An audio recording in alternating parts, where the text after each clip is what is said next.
Hey, everybody. Hello, my fellow Westorians. Happy Wednesday. Happy episode 4 Book to Show Day. We're back at our usual time, and we're here to discuss an episode that is partly designed to make us all suffer.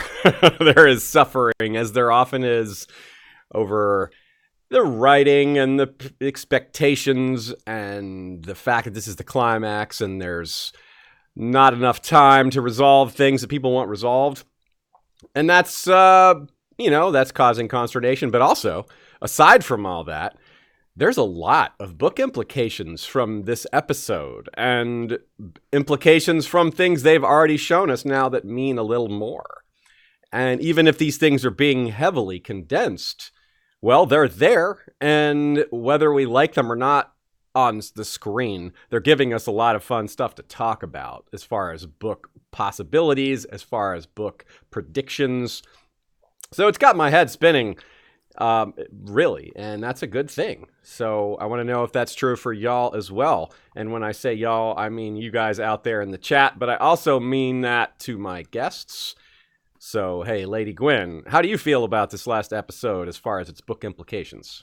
Oh, I had a lot of thoughts. I didn't think I had many at first, but the more I thought about it, and when I sat down to work on our document preparation for this, I realized I have lots of book imkeimplications. Yeah, it just kept going, right? Just more and more. The more we dug, the more we found. It's often how it goes, right? Peel back that curtain, and it just keeps giving us more gifts. And I have the same question for our first-time guest, but well-known in these parts. Welcome to our Book to Show live streams, Joe Buckley. Hi, guys. Thanks for having me. Right on. Good to be on the other side of the document. Yeah, absolutely. Joe's helped us with a lot of writing in the past, with some of our House History episodes, and with our Season 7 and Season 8 coverage. And you have a show yourself called The Isle of Faces. Tell us a little bit about that.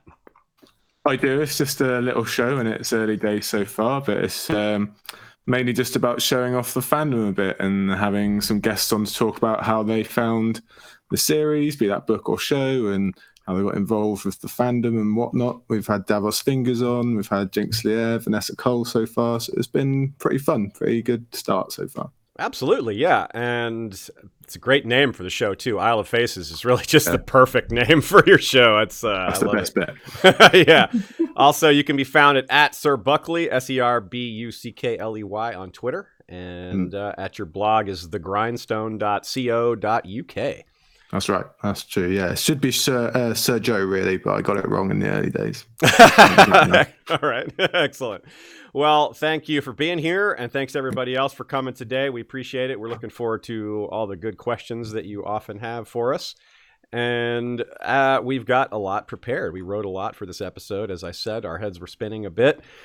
And hopefully we can share that with you as well as possible, as succinctly as possible. So thanks to some of the patrons that make our show possible, that help fund this endeavor. Multiple episodes a week during the season, and as much as we can do in the off season as far as scripted content and the occasional live stream as well. Those supporters include Jeff Gnarly the Long Snapper, History of Westeros' First Sword, as well as our Dragon Rider patrons. That includes Telenis the Talon, King of Gagossos, Rider of Telarius, a red dragon with scales, horns, and talons of Midnight Black, and Robert IV of House Ardeacor, Burned King of Blazewater Bay, Rider of Atraxis, a black dragon with bioluminescent spots like smoldering embers, and a banded blue tail. Don't forget that after the season, our Patreon price schedule is going to change a little bit, but if you sign up now, you get grandfathered in at the old rate. So get in now for cheaper bonus episodes. And right now we have 3 episodes that you can only get through Patreon or through a donation on PayPal. And those episodes are my review of the Feast for Crows prologue, Pate's chapter, as well as our review of the A Dance with Dragons epilogue, which is, of course, a huge chapter and the last chapter we saw outside of the Winds of Winter, and an episode on the blood magic of the city of Gagossos, or just blood magic in general, focusing on the city of Gagossos in the Basilisk Isles, which sounds like something really tinfoily and out there, but it's all very supported, and it's a lot of very fun evidence that we gathered for that one. So I think you'll like it if you haven't heard it already. We're going to do a few things different with the chat the rest of the season, but we'll explain that next week. We're working on that. We're probably going to get a few different things set up because of the occasional spoiler being dropped and things like that. We want to try to protect everybody from that kind of thing. Also, if you checked out our episode on Winning Westeros, which was by Max Brooks and ML Kavanaugh and several other great folks, we released an episode on that, which is only available on the podcast feed. We didn't have a video feed for it. It was a telephone interview.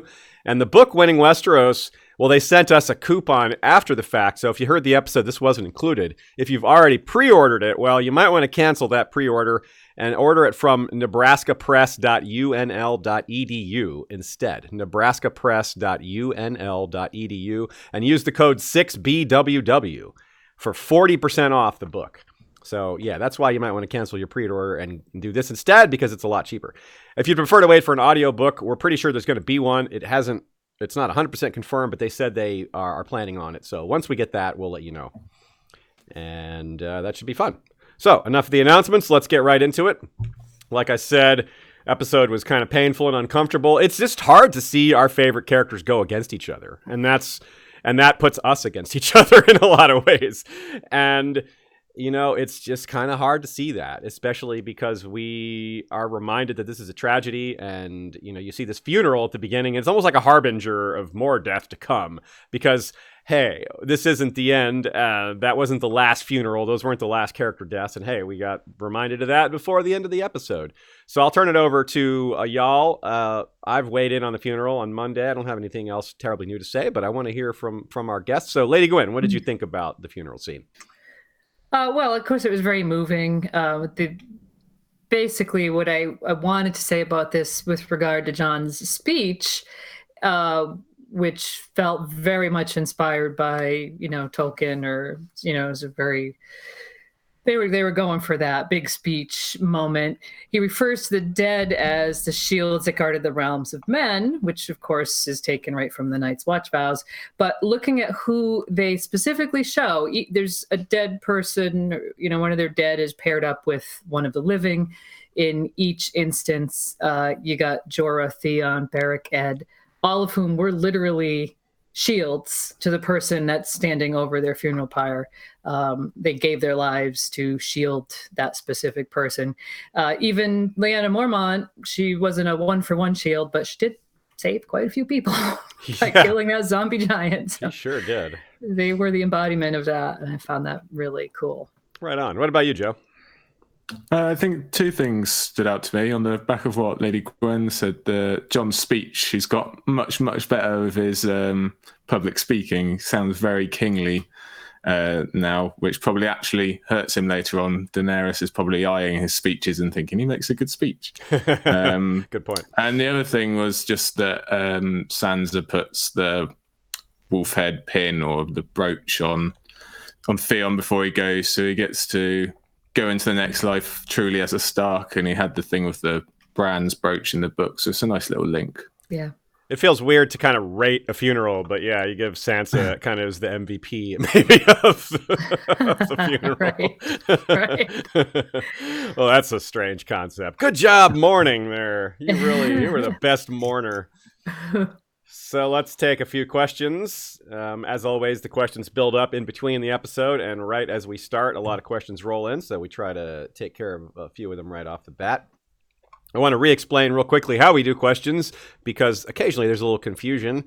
Because we have 3 episodes a week, sometimes we move questions we receive to the episodes that are more appropriate, especially predictions, because predictions are something a lot of people try to avoid, especially because they involve spoilers from the next episode. And that's because we do look at the trailers and the stills and interviews in order to make predictions. And so it's not really fair to drop that on someone who's been told that they won't be in this episode. So if someone asks us a question that involves predictions, well, we're not just going to spoil people. We're not going to change our policy on the fly when people are relying on us to not spoil them.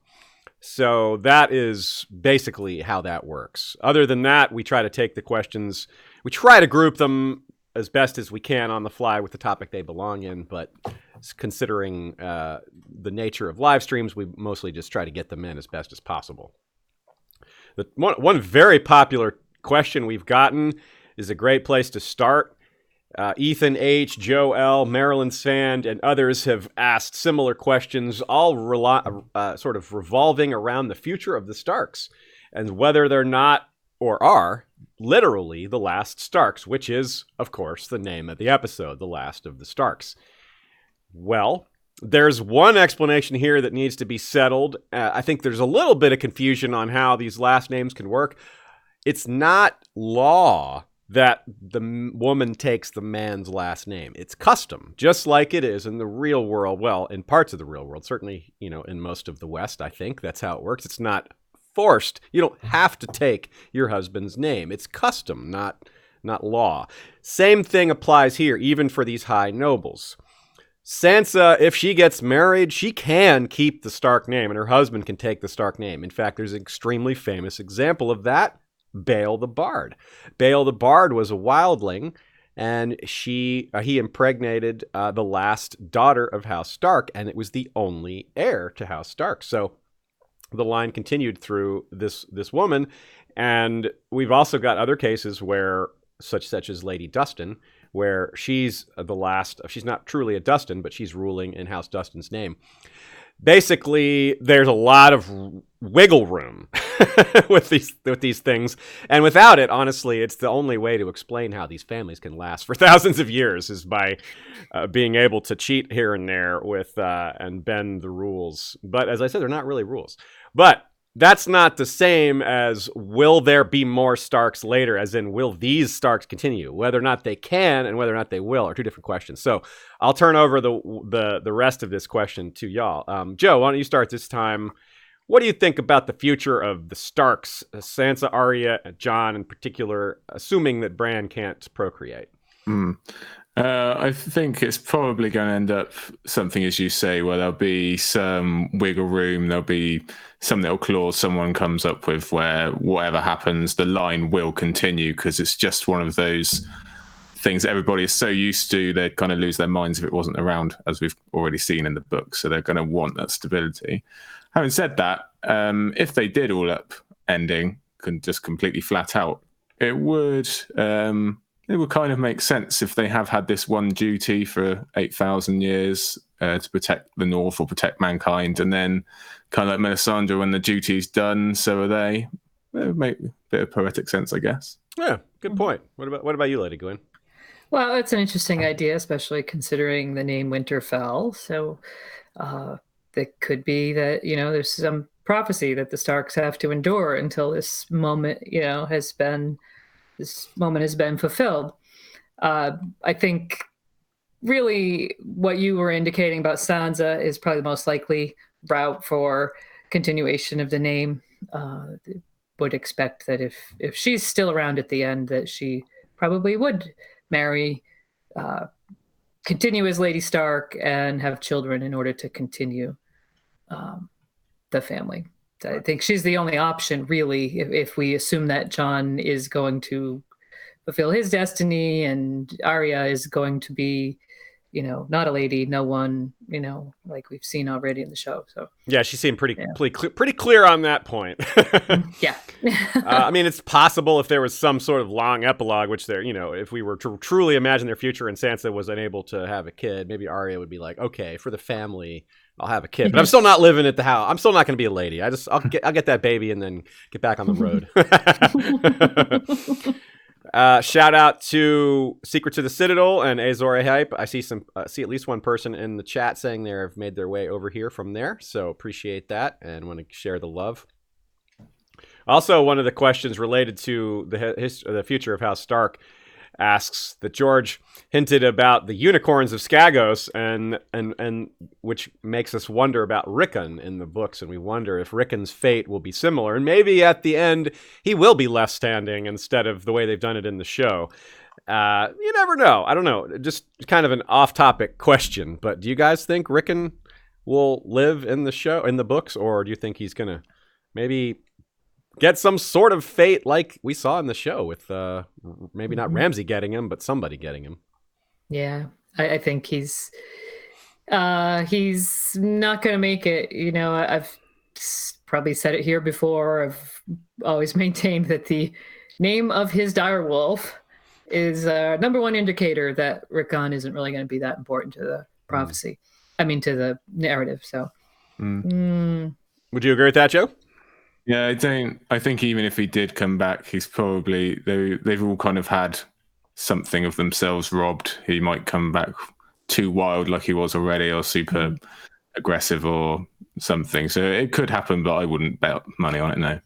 Right on. I see a couple people pointing out that Rickon is literally intended to be the Shaggy Dog story. And the Shaggy Dog story is, of course, for those who don't know, it's a reference to a story that doesn't go anywhere, which is kind of George was having a little joke by saying that Rickon's story isn't going to go anywhere by naming his dog Shaggy Dog. However, George is a gardener, and his original plan for Rickon almost certainly has changed because he originally only planned 3 books, and there's no way. Well, Rickon is still alive after the 3rd book now, and this whole Skagos business at least gives him something to do. So it's definitely out the possibility that the whole Shaggy Dog name is no longer accurate as far as a hidden joke about his fate. But if it does go that way, no one's going to be surprised. At least no one who's got that joke.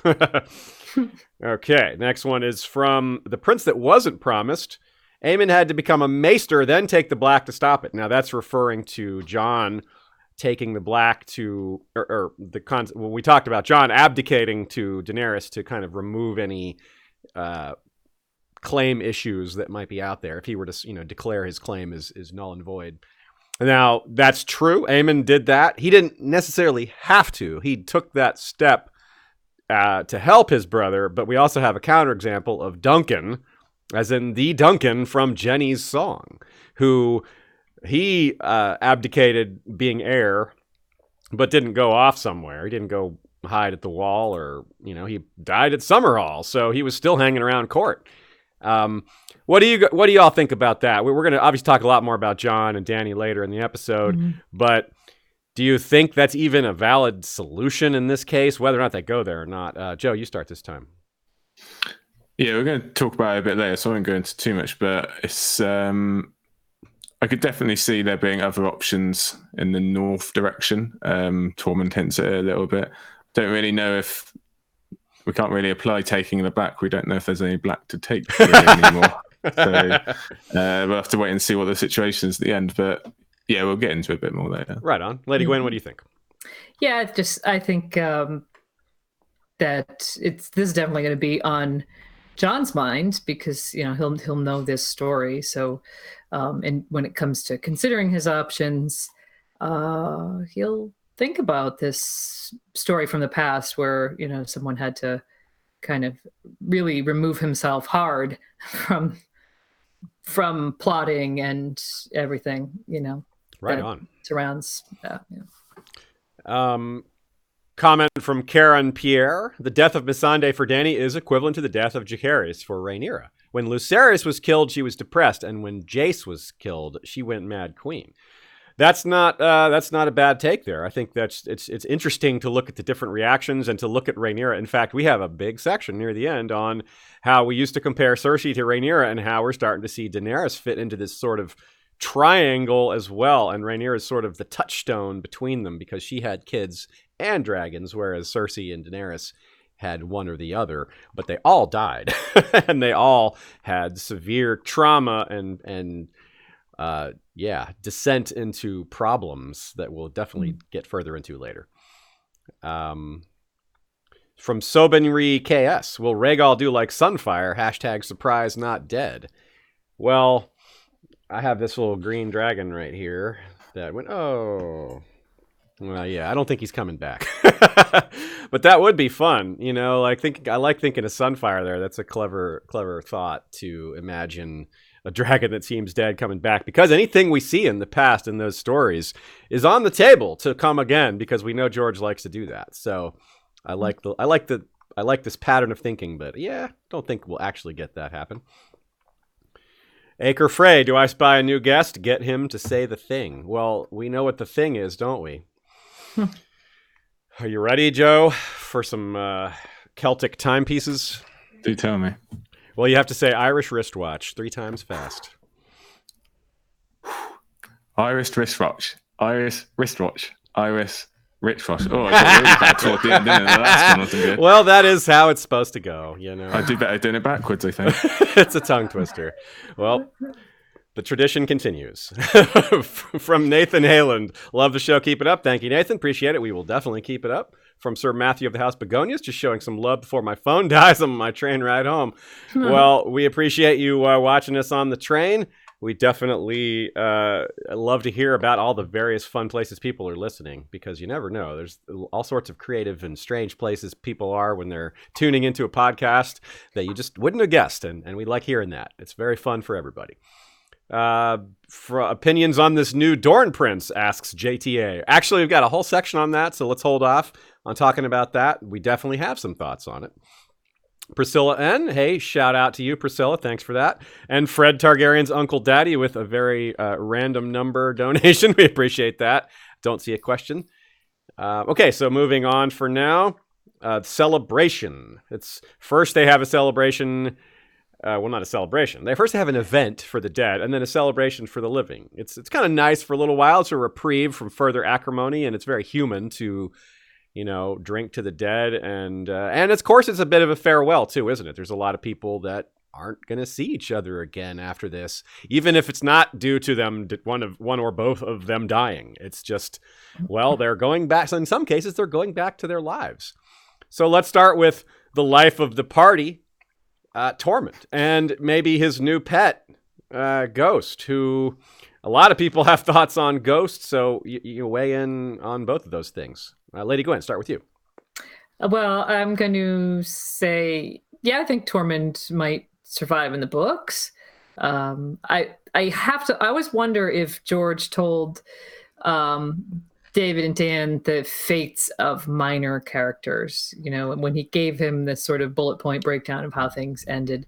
And especially when we look at others who have been killed off in the show, who're still alive in the books, or vice versa, it's kind of hard to predict, I guess, how some of the more minor characters might end up. But I think there's a fair chance, because he is even in the books, he's one of the few wildling characters that that we're familiar with. So I hope he survives. I have many thoughts on Ghost. I'm gonna reserve those for later. Okay, yeah, we can wait on Ghost. That's kind of just whether Tormund and Ghost is a separate topic than Ghost and Jon and Ghost. Tormund and Ghost sailing off into the sunset. Well, Basically, I just wanted to get at whether this implies a possibility for him to survive. We can talk about the parting and Jon's relationship with Ghost. That's a separate topic, but just whether or not he lives is we can do that separately here. Yeah, maybe. So you think maybe? Okay, that's fair. Yeah, it's really hard to say based on this. It's hard to say. I mean, I have this kind of sinking feeling that all the wolves are all going to be dead by the end. Yeah, it was nice seeing one of them maybe survive, because I definitely wasn't expecting that either. What do you think, Joe? I think there's maybe more scope for him to die in the books, because we do have at least a few other wildling figures to still talk to, Val or Tormund's sons, or there's a few others, but whereas in the show, it's really just him and Gilly, and obviously Gilly's a bit of a separate category. So, someone else might fill the Mr. or Miss Wildling title for him in the books. That's true. And maybe we'll have more marriages. We got Steer and Alice Karstark. We could have more things like that, more bonding of the cultures. And then only for them to die afterwards. Maybe that's just now. Those really northern houses are really, really in trouble. Now, Lady Gwyn, you were talking about how the funeral pyre pairing is also carried forward in different ways in this episode. Yeah, I found this fascinating, and this is really the best of what we're getting from the show. I think this season are the small moments between characters. A lot of us expected, the huge kind of bombastic battles to be really the best part, but it's turned out that the character development, when it's just two people talking, is really the best of it, in my opinion. And to start out with, you got So you have all kinds of pairs, and we can, address them one by one. But Gendry and Arya starts. Well, it starts with just Gendry. Gendry Rivers? Yeah, what was that about? Rivers? Oh, well, whatever.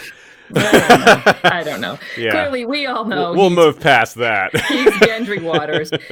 But interestingly enough, there I was reminded, and I'm sure you guys were too, there's a strong precedent for a bastard being made the Lord of Storm's End, because the original Baratheon Lord of Storm's End was Orys Baratheon, who was a Targaryen bastard. So certainly this is very precedented move. Also, it was clever to name him, and none of us were really that surprised, because let's face it, he's probably at least in the show, he's the only Baratheon left. Yeah.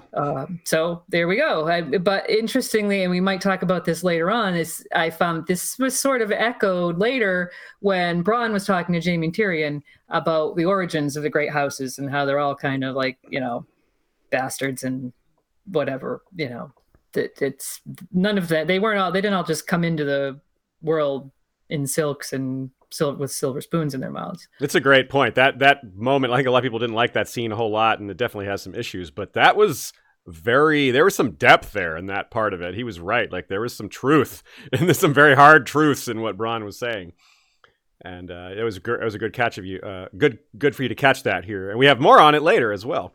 And Joe, you had an interesting catch here as well. You took this back even farther.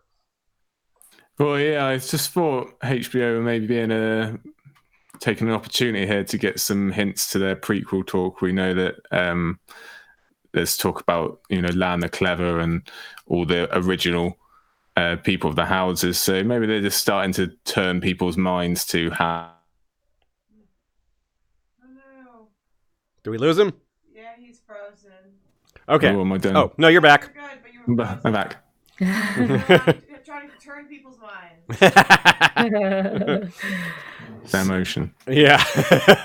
So that's a great take. I think that's really important. You're right that getting into the origin of these houses is right up their alley right now with that prequel show. So that's a great catch. I didn't think of that at all. I was thinking more recent history. And very cool. So Lady Gwyn, also, you thinking of the other side of this, you have a great quote here from Arya. Yeah, well, Arya, when Gendry proposes to her, and they brought it right down to the you thought she was going to say yes. Well, he did, and we were all sort of on the edge of our seats, probably. Yeah. She says, "That's not me," which is a very definite callback to something that she says to her father in a Game of Thrones.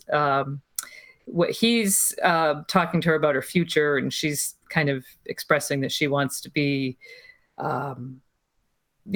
Something other than maybe what society might expect from her. And he says to her, "You'll marry a king and rule his castle, and your sons will be knights and princes and lords, and yes, perhaps even a high septon."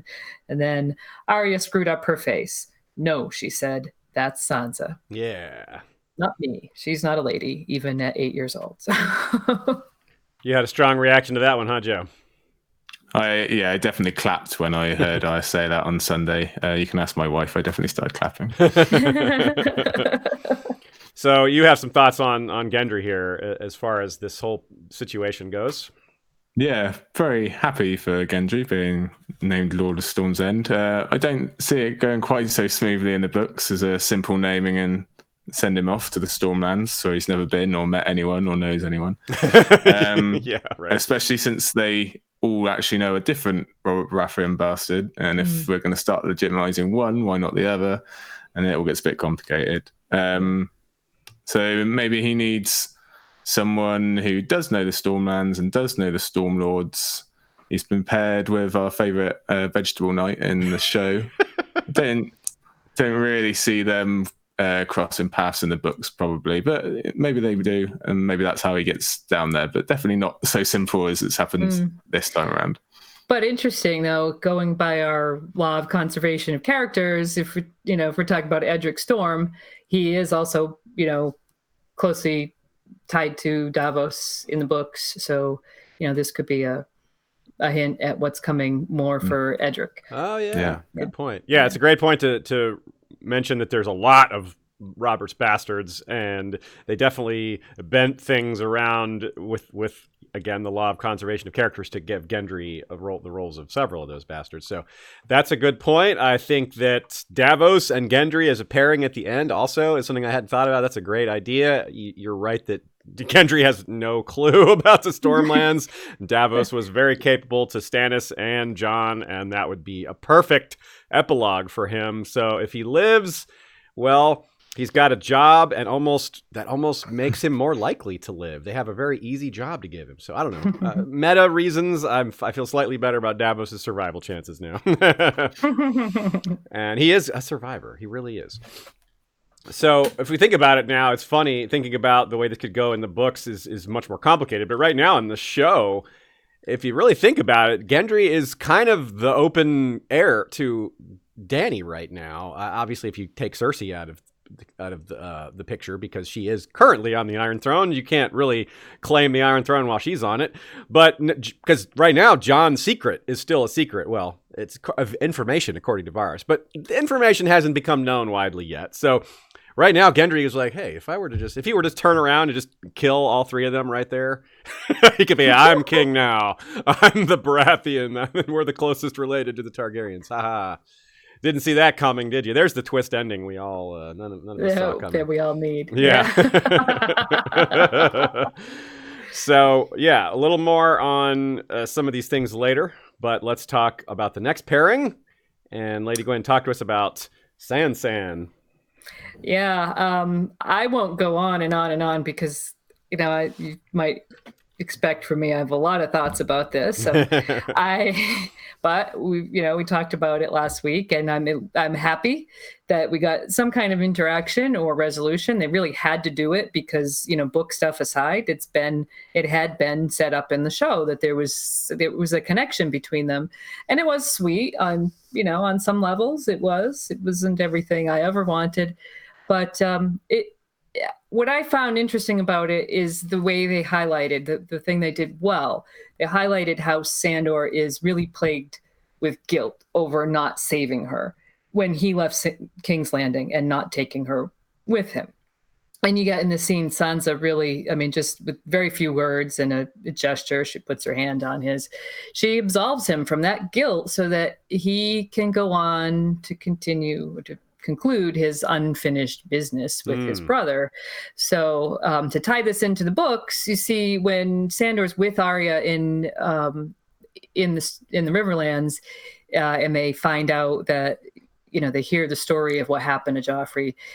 He says, "Oh, the little bird flew away, did she? Well, bloody good for her. She shit on the imp's head and flew off." So he's happy that she got away. Of course, he hasn't yet found out what might, and neither have we, what might happen to her after that.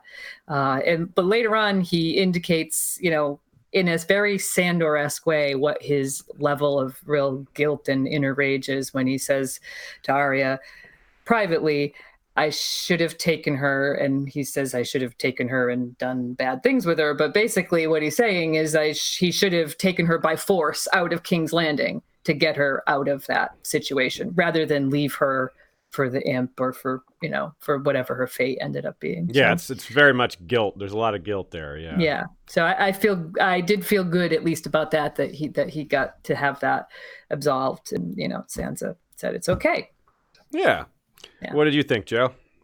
Yeah, I was glad we finally got. I think we were all getting a little worried that they were just going to bypass it completely. So good job that we did. Great take by Lady Gwyn as almost a pairing with the same thing that he saw with Arya, where she's changed so much from what he knew, and now so is Sansa. She can look at him and touch him and all these things where she couldn't before. And it's just one of the great what ifs of the series, really. Probably more so in the books than the show. I think their relationship was more important in the books than we ever got to in the show. Just to think what could have happened to Sansa if she had gone with him. It's an endless question, really. You could think of any number of answers. But also, it's interesting that Sansa is kind of seeing past her own demons and using them as she had to go through all that to be the Lady of Winterfell that she is now.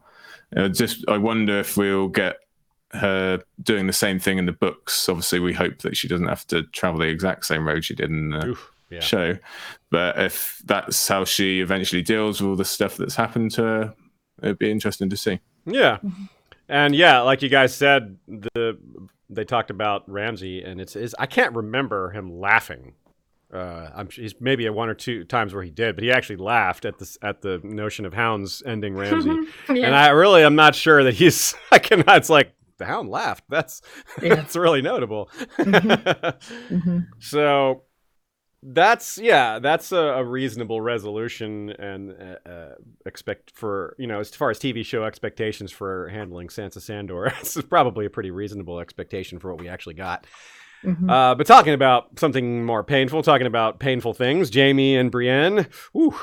It's part of the reason it's so painful is it's, George probably told them this is what's happening. Obviously it's going to go down differently. The nuance will be different. But as far as the general overall concept of Jaime just eventually leaving Brienne to go back to Cersei, that feels like it could happen. And it sucks, but not in a this is bad writing way, in a damn, that's tragic kind of way. Like, that's good writing, but ouch kind of way. So, yeah. Lady Gwyn, go ahead.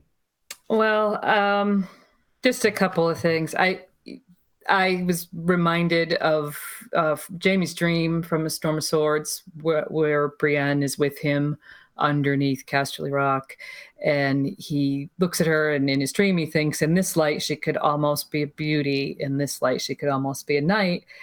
And so early on, I thought, well, she's become both of those things, especially when he says, whatever he said, I'd never slept with a knight before. It definitely made me think of that quote, because she's fulfilled both of those things, really. But as far as what you were saying, I think in the books, if it happens like this in the books, it will be far more acceptable, because we will have, and I think we're going to talk more about this later on, but we'll have their point of view, their inner thoughts, and you're going to have a lot more nuances and, sort of idea of what the motivations are, so rather than just this rapid fire departure that left us probably all as broken as Brienne. So. Yeah, and that's a really good point. And I have a long section, like a diatribe. I'm going to go off in a little bit about that perspective, about the book versus show, and how things like this come out differently. And it's not even a complaint about the show, or it's just I'm talking about the differences. But I also want to mention, since you mentioned Jaime and Brienne and not sleeping with the knight and all that, are my favorite. The Pun of the Week award goes to Twitter user Plugonium, which implies a talent with wordplay already, who says that their encounter was not what you think. It was, wait for it, it was a 2-night stand. Oh, yeah. You see what he did there. Okay. Oh, boy. So, Joe, I just talked about Sandor laughing, but Brienne laughed too, and that's also not so common, is it?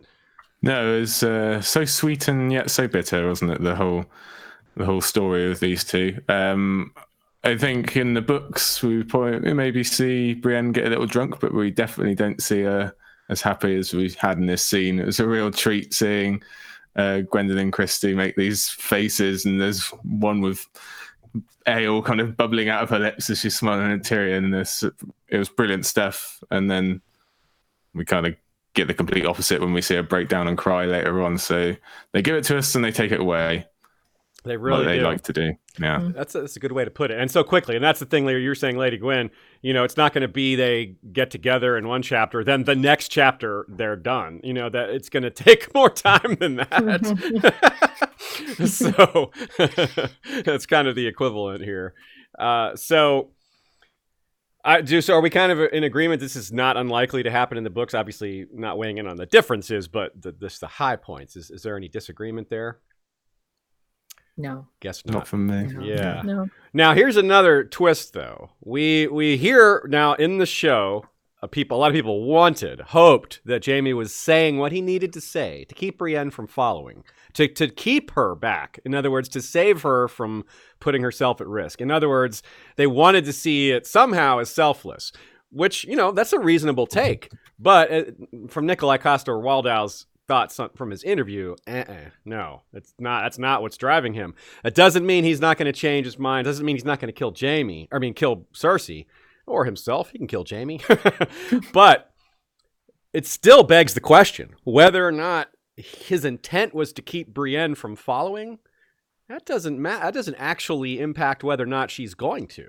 She still might follow regardless of what his intent is. So that's a question. And it's a way for her to get back in the story, because right now she's just chilling at Winterfell with Sansa.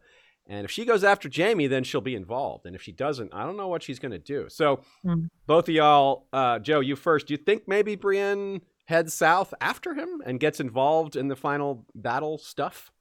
That's definitely would be my guess. Yeah, I think if his intent was to protect her and keep her away, not a particularly good game strategy, especially with a capable knight like Brienne. She might just ride you down out of pride and bring you back.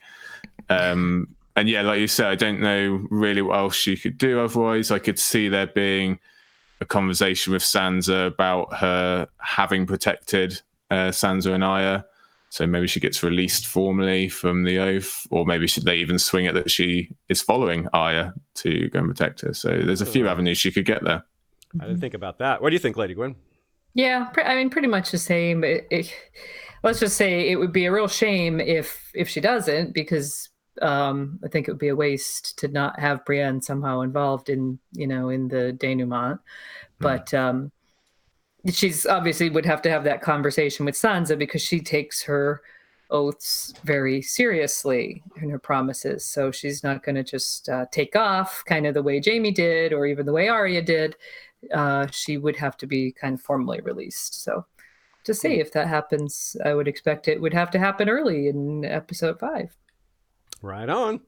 Okay, next pairing is Tyrion and Davos. Start us off, Lady Gwyn, there. I found this really an interesting conversation, because Davos is having this meta existential crisis. He's kind of saying what's on all of our minds in a way. He's like, what was this war for? But we fought your war, R'hllor. We defeated the others. Yeah, we survived and humanity survived, but really what happens? He says he just fucked off. Where is Sly and the Family Stone when you need them? Jeez, yeah, what was that good for? Absolutely nothing. Nothing, right, exactly. R'hllor. Say it again. Yeah. What about you, Joe? We need someone who's not being silly to weigh in here. I'm not the choice. Damn it! I think he had a point. To be fair, he might have seen more of R'hllor, the Red God's influence over the years, so he's got a right to wonder if he's going to show up again. Is he going to ask something different of them soon? Is he done?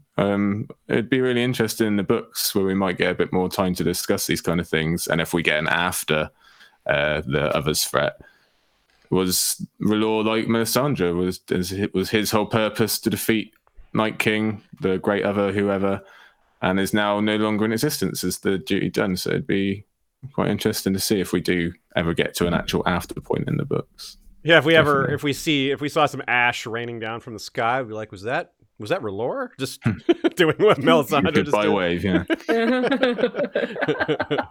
It would have that same confusion that we had in the Dany's vision in the throne room. Is that snow or ash? It's coming from the sky. Snow makes more sense, but it kind of looks like ash.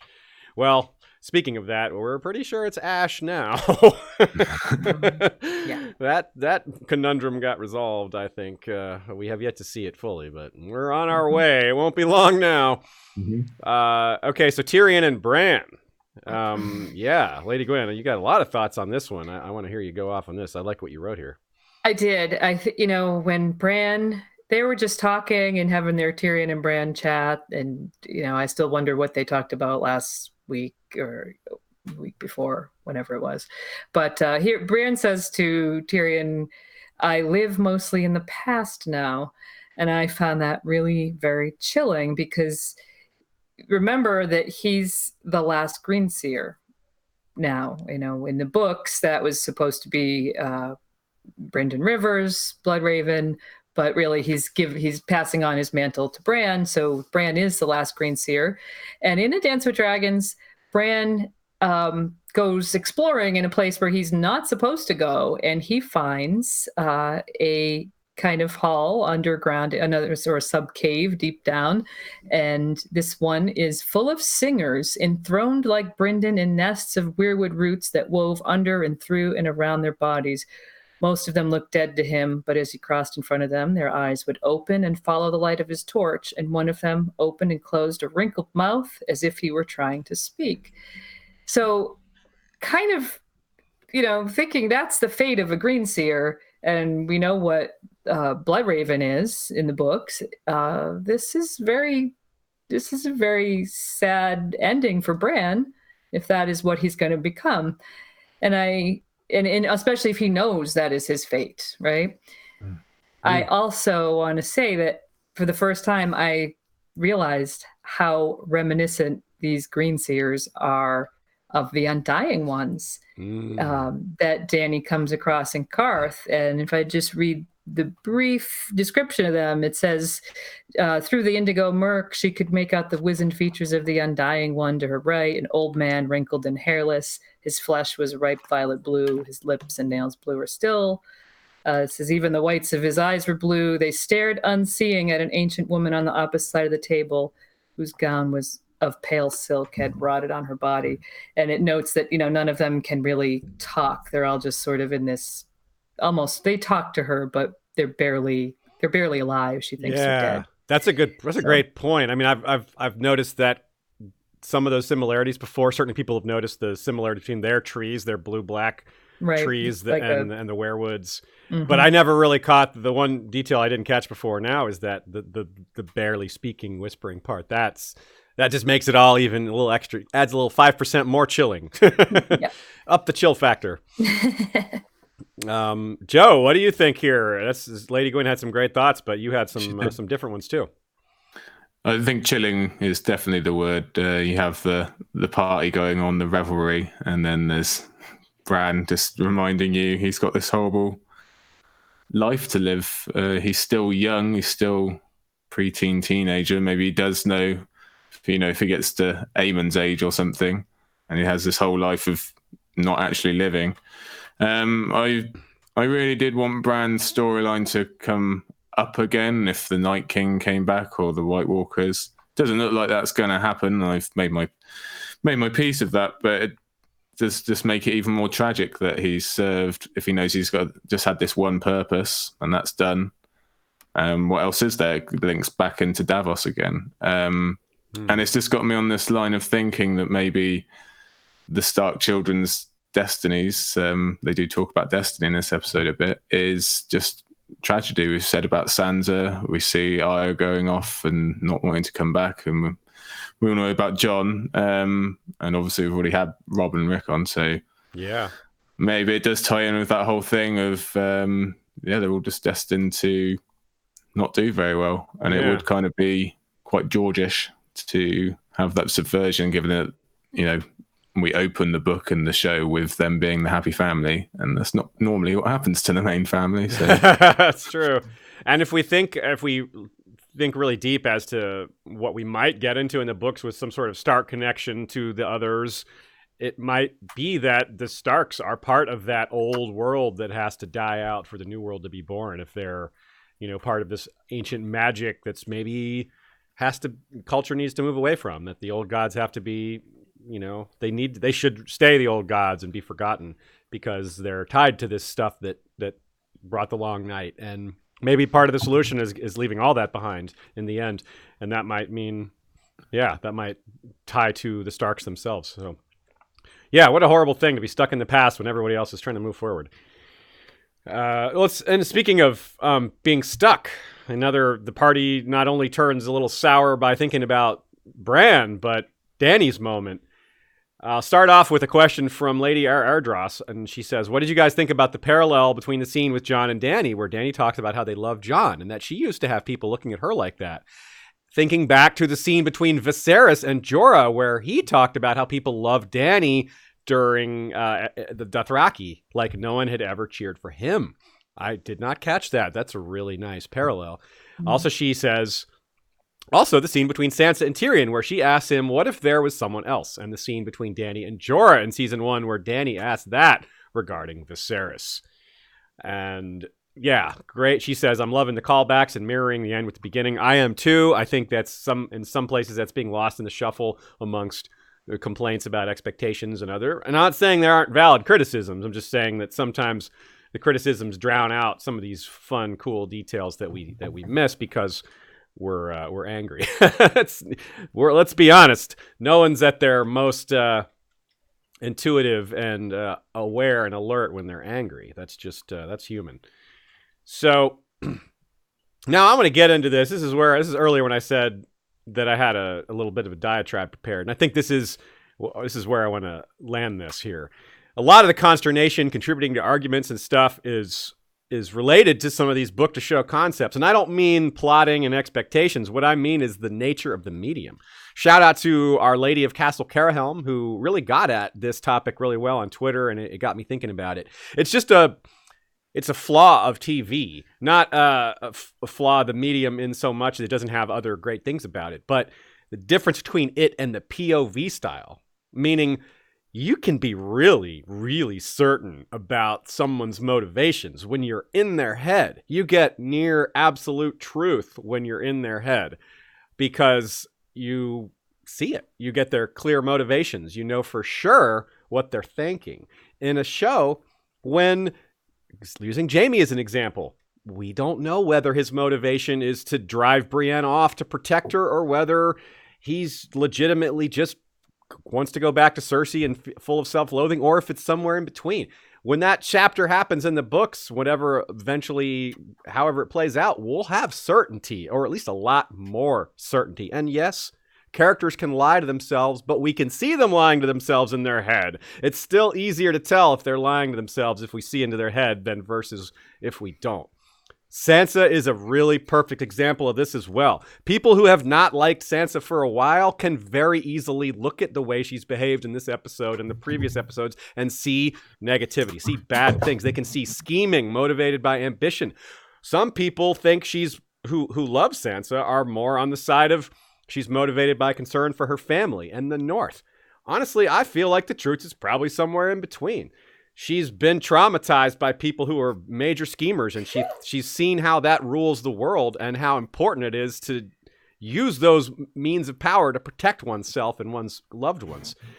But we'll know for sure if we see inside her head. Right now people are arguing because they interpret it their way, and they don't have this baseline view into her real motivations, into what's going on in her head. And that would give us a lot more clarity, and that would help, I think, cut off some disputes before they even happen because, well, we'll have more information in the first place. So I'll step down off of that soapbox to say that I hope this is one way to maybe help us debate more and argue less, And again, I use myself as an example. I'm someone who argues a lot, so I'm not some sort of, I'm not calling myself out too. Joe, both of y'all, let's weigh in on this point here and anything else you wanted to say about this general topic. Joe, go ahead. I think you hit the nail on the head. I think it's probably one of those casualties of us only having 6 episodes in this season and 7 the season before, because people just have a lot less room, a lot less patience to see what characters are up to. If this is season 6 or 5, and their character is doing something they don't particularly like, there's a lot more room for them to eventually be proven wrong or see what the outcome is. Because we've only got a couple of hours left, really, of the show, people aren't so quick to forgive. So they want direct answers, I guess. Yeah, quicker. Good point. Lady Gwyn? Yeah, I think, as far as what fans bring to what they see on the screen in the TV show, it's important to remember that people bring, they bring their own experiences and their own preconceived notions. And it's a lot harder to set those aside in this medium. Yeah. In books, like you said, you get a much more clear, not always crystal clear, but you get a more clear sense of what the character is all about. And I want to add that I want to agree with you that Sansa is a great example, because in the books, we see increasingly in her point of view chapters that her inner thoughts don't match her words and actions. And we expect that this dissonance for book Sansa is going to increase as the books go on. So she's just the perfect example of looking at someone from the outside versus the inside. Yeah, her courtesy is her armor, as she says, or a lady's courtesy is her armor. Well, being courteous that's basically saying pretend to be something you're not. Just be really courteous and hide your real thoughts. So right there, we know that her thoughts don't. It's like very much explained here. That's her thing. And more, she's like in her head though. She's like, "Oh, you're not my real father." The little finger. You're seeing more of this stuff in her head, and you're like, "Whoa, she's very different." So I really wanted to get into that. And Dany and Cersei, it's a similar thing too, because there's a lot of arguments about how Dany is starting to look a lot more like Cersei, and I can't disagree. She is starting to look more like Cersei, but that doesn't mean that they're actually similar or that they aren't very different in certain other fundamental ways. It's that they've had similar experiences, and it's taken them to similar places in terms of their personality. But for example, at this party, at the celebration, can you really imagine Cersei kicking back and just like drinking with everybody and having a good time? Like, that's just one example of how that's not something you would point to say this proves Cersei is worse than Daenerys. But it's just a simple example to point to very different parts of their personality and how they handle being highborn. And even though Dany feels entitled to the throne almost as much or more than Cersei does in some ways, that doesn't mean she's willing to do the same things to get there. And even if she does, it still doesn't mean they're the same person. And I don't... and there's just a lot of this that comes down to the same matter of perception. And if we think about how this is presented, we just talked about the books giving us certainty and how valuable that is and how nice that is. Well, here's something I want to turn this on the other way and talk about how amazing this moment of Dany's feeling her isolation was in the show, and give them real unbridled praise here for how well that worked for me. Sean talked about it a lot on Monday, and I want to echo some of his thoughts and say a few different things. It's the peak of what the show can do.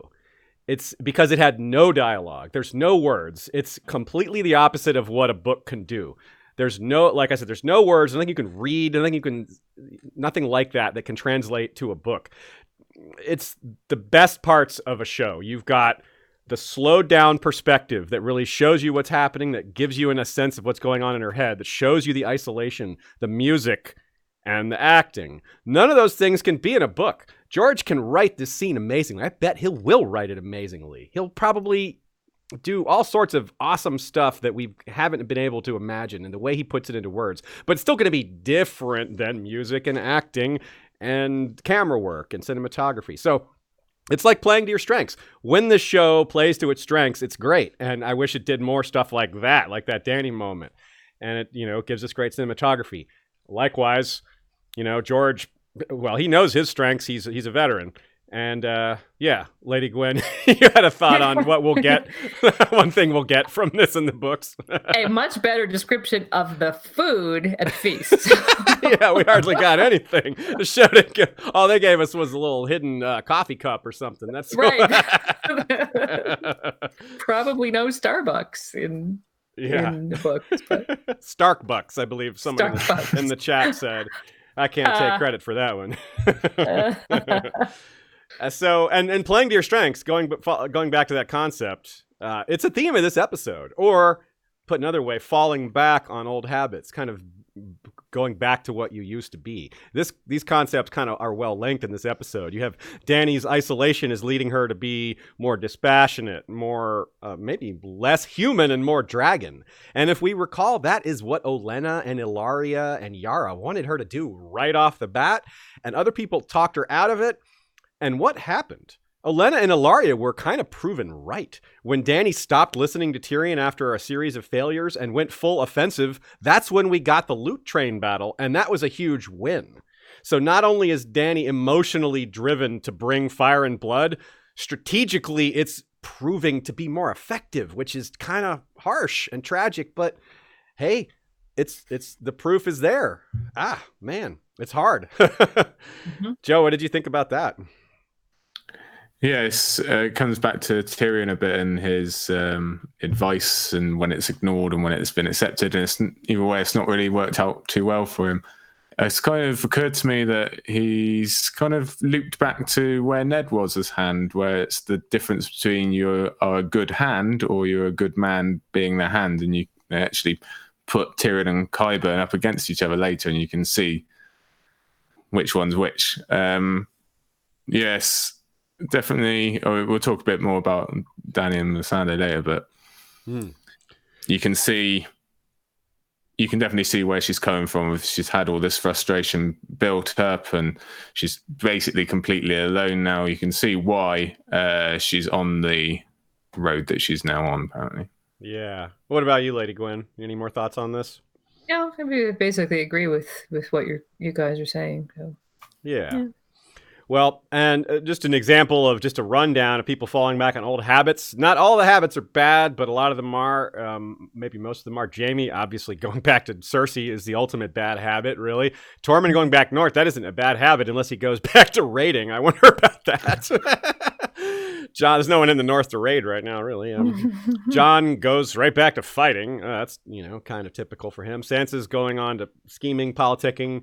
Arya goes off of murdering. Sandor goes off for his final revenge. That's the main thing that's motivated him forever. Cersei goes ultra cruel, even worse than she was. Tyrion can't give up trying to reason with Cersei, even after all this. It's really sad that he just keeps giving her a chance. Varys hates magic and talk of destiny and things like that, and that's freaking him out. And Euron, well, there's not a lot of personality there necessarily. He's just really good with surprise attacks. That just keeps happening. And then it's kind of a statement on all of humanity, isn't it, Joe? They win this great war, and then they just turn on each other again. It's like, damn it, y'all. Yeah, that's right. I keep, ever since the episode, I keep coming back to this lineage of a bubble bursting. We had those 2 episodes before the battle where it was essentially all Winterfell and all these characters coming together for one cause, and they did the cause.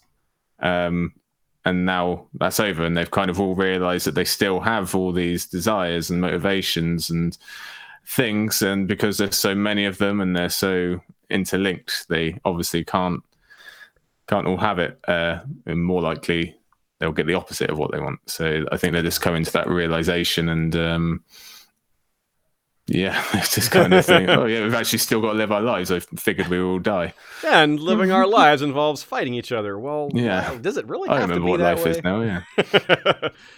And yeah, so this Lady Gwyn, this is really kind of a setup for what the rest of the episode, isn't it? Just all this infighting.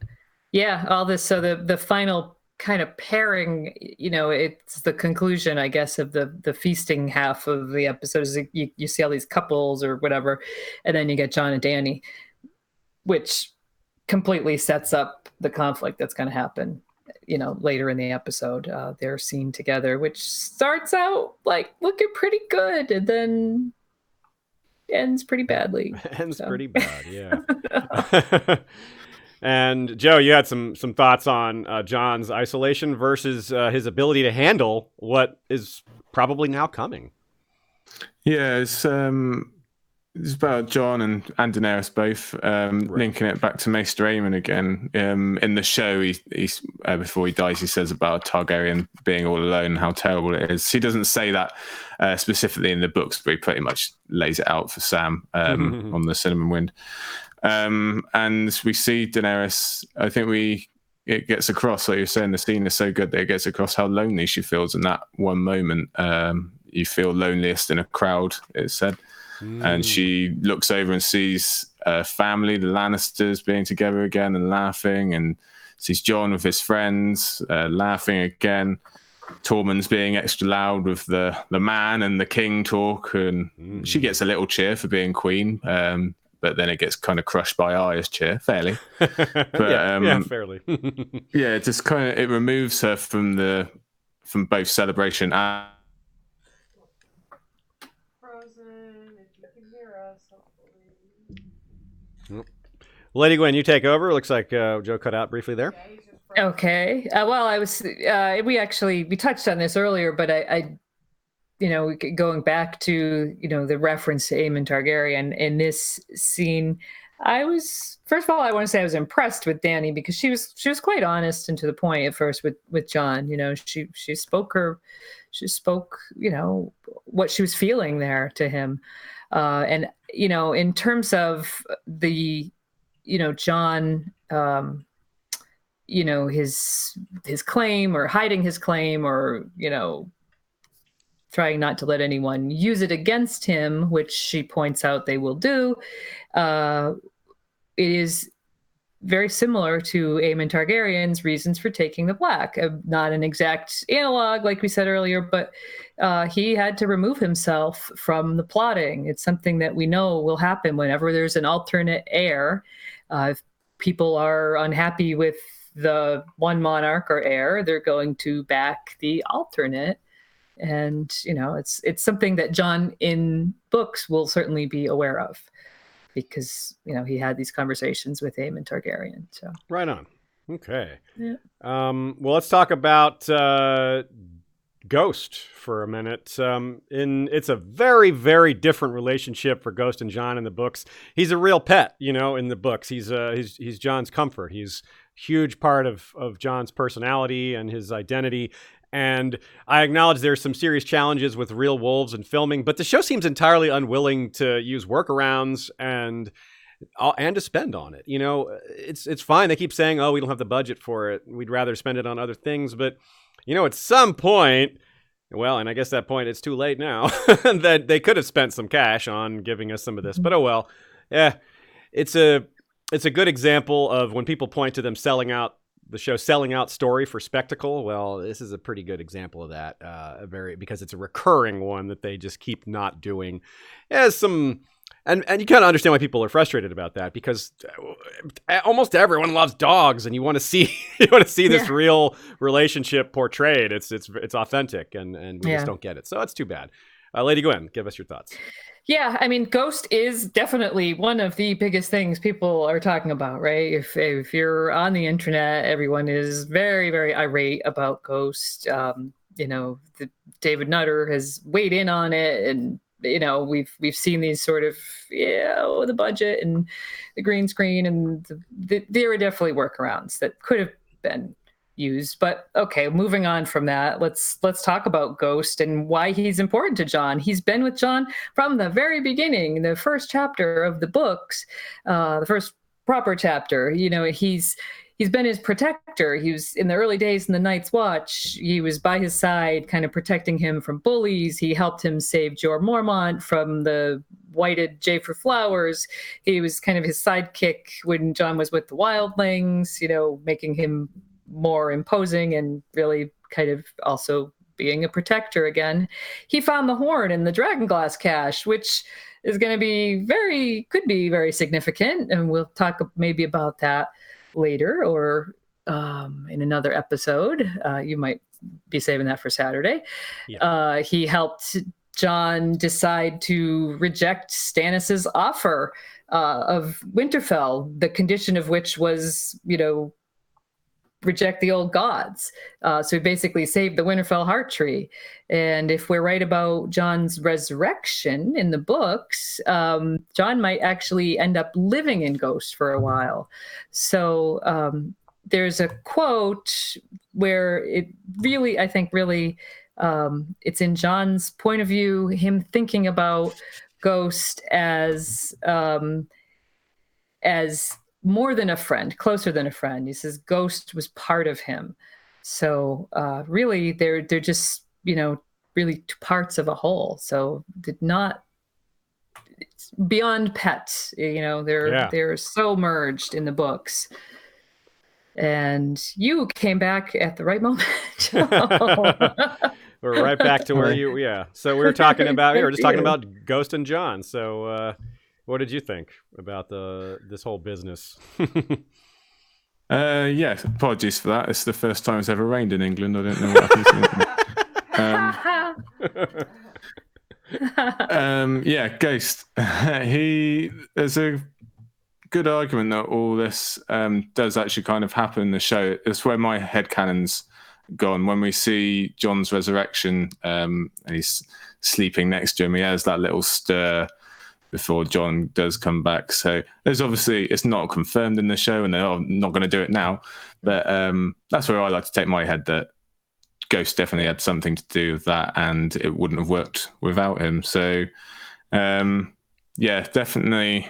I was very, very not happy when Jon walked off. Again, you can ask my wife. I believe I cursed a bit, but I do appreciate at least that they were in the show at all. They could have got rid of them a lot earlier on if they really wanted to. So I'm just glad they didn't all die in like season 4 or 5 and be done with it. So at least we did see Ghost until the end, and at least, like you said earlier, he does get to go off to the big animal sanctuary above the wall. Yeah, that's right. This is Ranger Tormund. You mentioned like season 4, 5-ish, and so I wanted to point out this is kind of like all right, we're all angry about Ghost, but putting aside all the the importance in the books, this isn't really a huge divergence from the show, because Ghost did play a very large role in Jon's arc for the first 4 seasons, but it's gotten increasingly smaller. In 5 and 6, he was there, still Jon's protector, but not as much.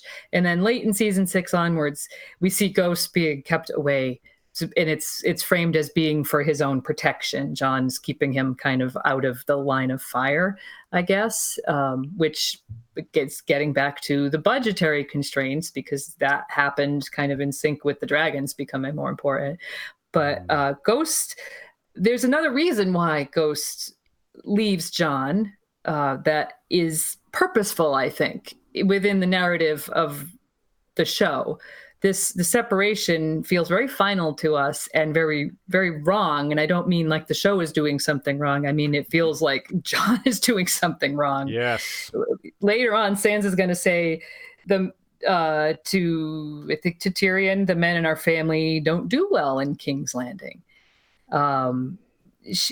That comes back to this line from Ned in Game of Thrones. He tells Cat, "My father went south once to answer the summons of a king. He never came home again." And of course, same thing happens to Ned. And so they've planted this fear in us now. Mm-hmm. Remember, Melisandre warned Jon in A Dance of Dragons, "You do well to keep your wolf beside you." And now here he is, sending him away and going to King's Landing. So maybe a bad omen. I think we're supposed to be scared. I don't think it's necessarily what is going to happen, but we're supposed to be nervous. Yeah, I would agree with that full on. I think it mixes well with Tormund's last words to him about having the real North in him. And I think that's kind of supposed to be a sales pitch to Jon. You've got your best friend who's happy with Gilly. You've got your next best friend. You've got Ghost all literally staring at you, kind of beckoning, going, "You could come this way." And Jon even says that he wishes he could. So yeah. I guess we'll just always be hoping that he had. It just reminds me, like Lady Gwyn said, about how the importance of the connection between these direwolves. It reminds me of Catelyn saying to Robb that about Grey Wind, that he is a part of you. To fear him is to fear you. And she gets more increasingly nervous as Robb slowly separates from Grey Wind when the Westlings come down as they go to the frays. And it's definitely got that kind of vibe to it, that Jon's being silly.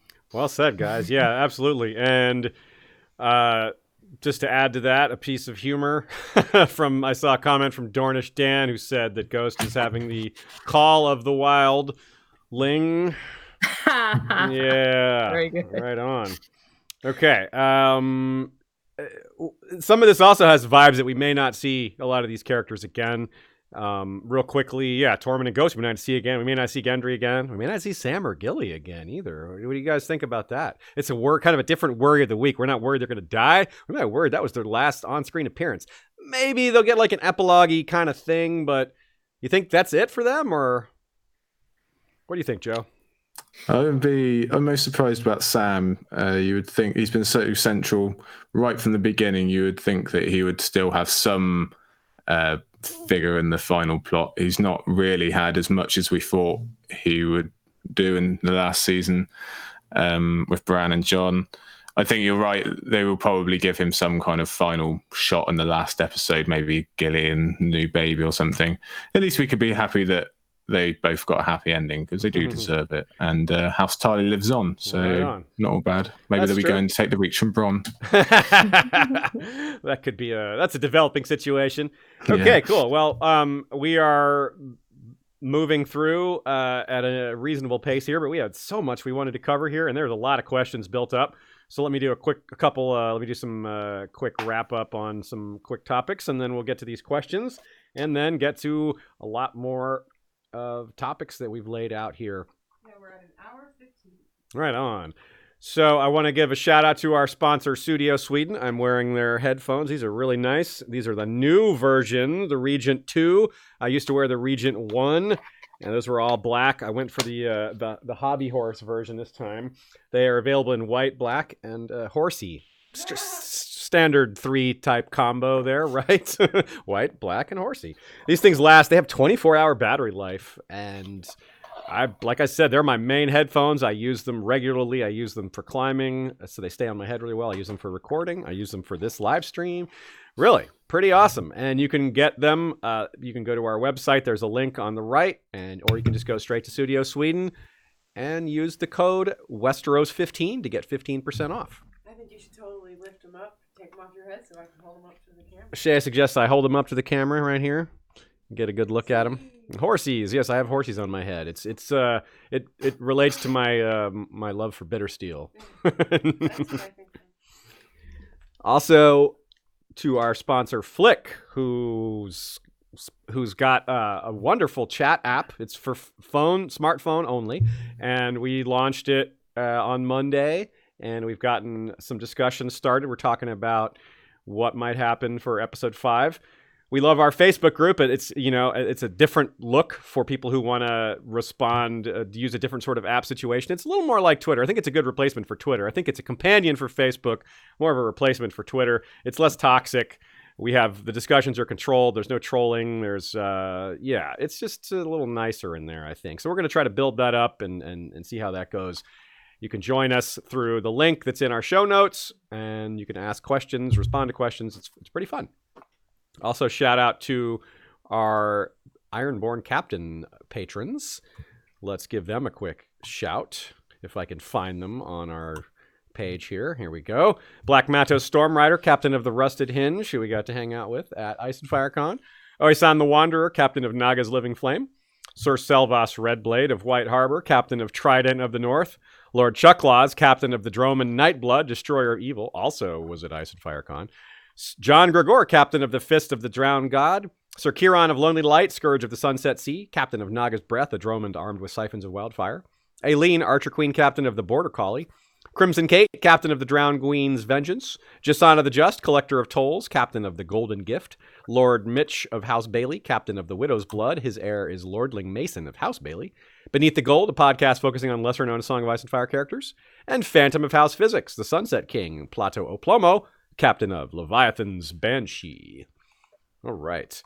As Ashea has indicated, we have a lot of questions built up, so let's tackle those. Some of these will refer to some other topics we've already got planned, so we'll kill two birds with one stone in a few places here. From Lindsay Carlson, hey guys, just joined, but thank you for being the only people who noticed the Game of Thrones Troy parallel. When Tyrion walked up to the walls of King's Landing, I was literally screaming, Hector! Yeah, that was fun. It's really neat. I love that. Love that shot of Tyrion looking up. It was very intimidating, beautiful cinematography, and yeah, since I forget which of them it was, which of Dave and Dan worked on the movie Troy or wrote the screenplay. Yeah, I'm sure they were thinking that too. Karen Sita says, as a Sansan fan, if you mute the scene, you can enjoy the eye acting from Rory McCann and Sophie Turner. Well, those are two great actors, so yeah, I would have to believe that's true. Joseph Michael Holland says, I listened to Radio Westeros' Sandor episode while walking my own mad hound yesterday. Both dogs ran away without asking this week. So his dog and Sandor both ran off without asking. Well, Lady Gwyn, anything to say about that? Your Sandor episode is quite excellent. Yeah, we had a lot of great guests. We did that in collaboration with our friends over at from the Pond to Player Project, who were doing a Sandor reread. And I actually do have something to say about that, which you didn't even know, but I'm glad it came up. Our friend Milady of York has just approached me about having us host a brand new essay about Sandor. So that's going to be forthcoming. So if you're interested in Sandor or Pond to Player and their past works, keep an eye out for that, because we'll be hosting a new essay all about Sandor pretty soon. Cool. From Real Chunka, does Tyrion / Jaime have either the authority or clout with Dany to give Bronn one of the prime properties in the realm? And of course, he points out that Bronn shot her dragon, so that might make it a little bit difficult. Well, maybe she doesn't know that was Bronn. Did she get a great look at him? I'm not sure. There's always that, maybe, to avoid that problem. But the one problem here is that Jaime switched sides after that scene, so that throws a whole monkey wrench in it. I believe Tyrion does. I mean, Dany could say no, but he definitely has the authority. He is hand to the queen, other than going directly to Dany, going to her hand is the best second option there. Do you guys have anything to add to that, or did I miss anything, or is that basically it? Do you have any other thoughts on Bronn and Daenerys, how that might go? I don't think Dany was going to be too impressed with Bronn, but but I guess I expect it'll probably become a non-issue by the end of by the end. I don't think they do have the authority, but neither do I. And I would say I did if I had a crossbow pointing at me. So I get that point. Yeah. That's the best answer. Okay, yes. That's the best answer. From Cannibal Sands. So can Bran still ride a horse? Love what you do. Well, he can borrow my headphones if he wants, but he should be able to ride a horse if he were to have that saddle rebuilt. I don't see why not. I mean, maybe it would need to be a bigger version of it because he's a bigger person than he was then. But you know what? That's a good point. He doesn't have to ride the wheelchair around these days. He could ride around on a horse if he wanted to. Maybe he just doesn't want to. I don't know. Yeah. I had a Twitter joke that I just have to share. Daenerys says, "I will break the wheel." Bran says, "I will have nowhere to sit."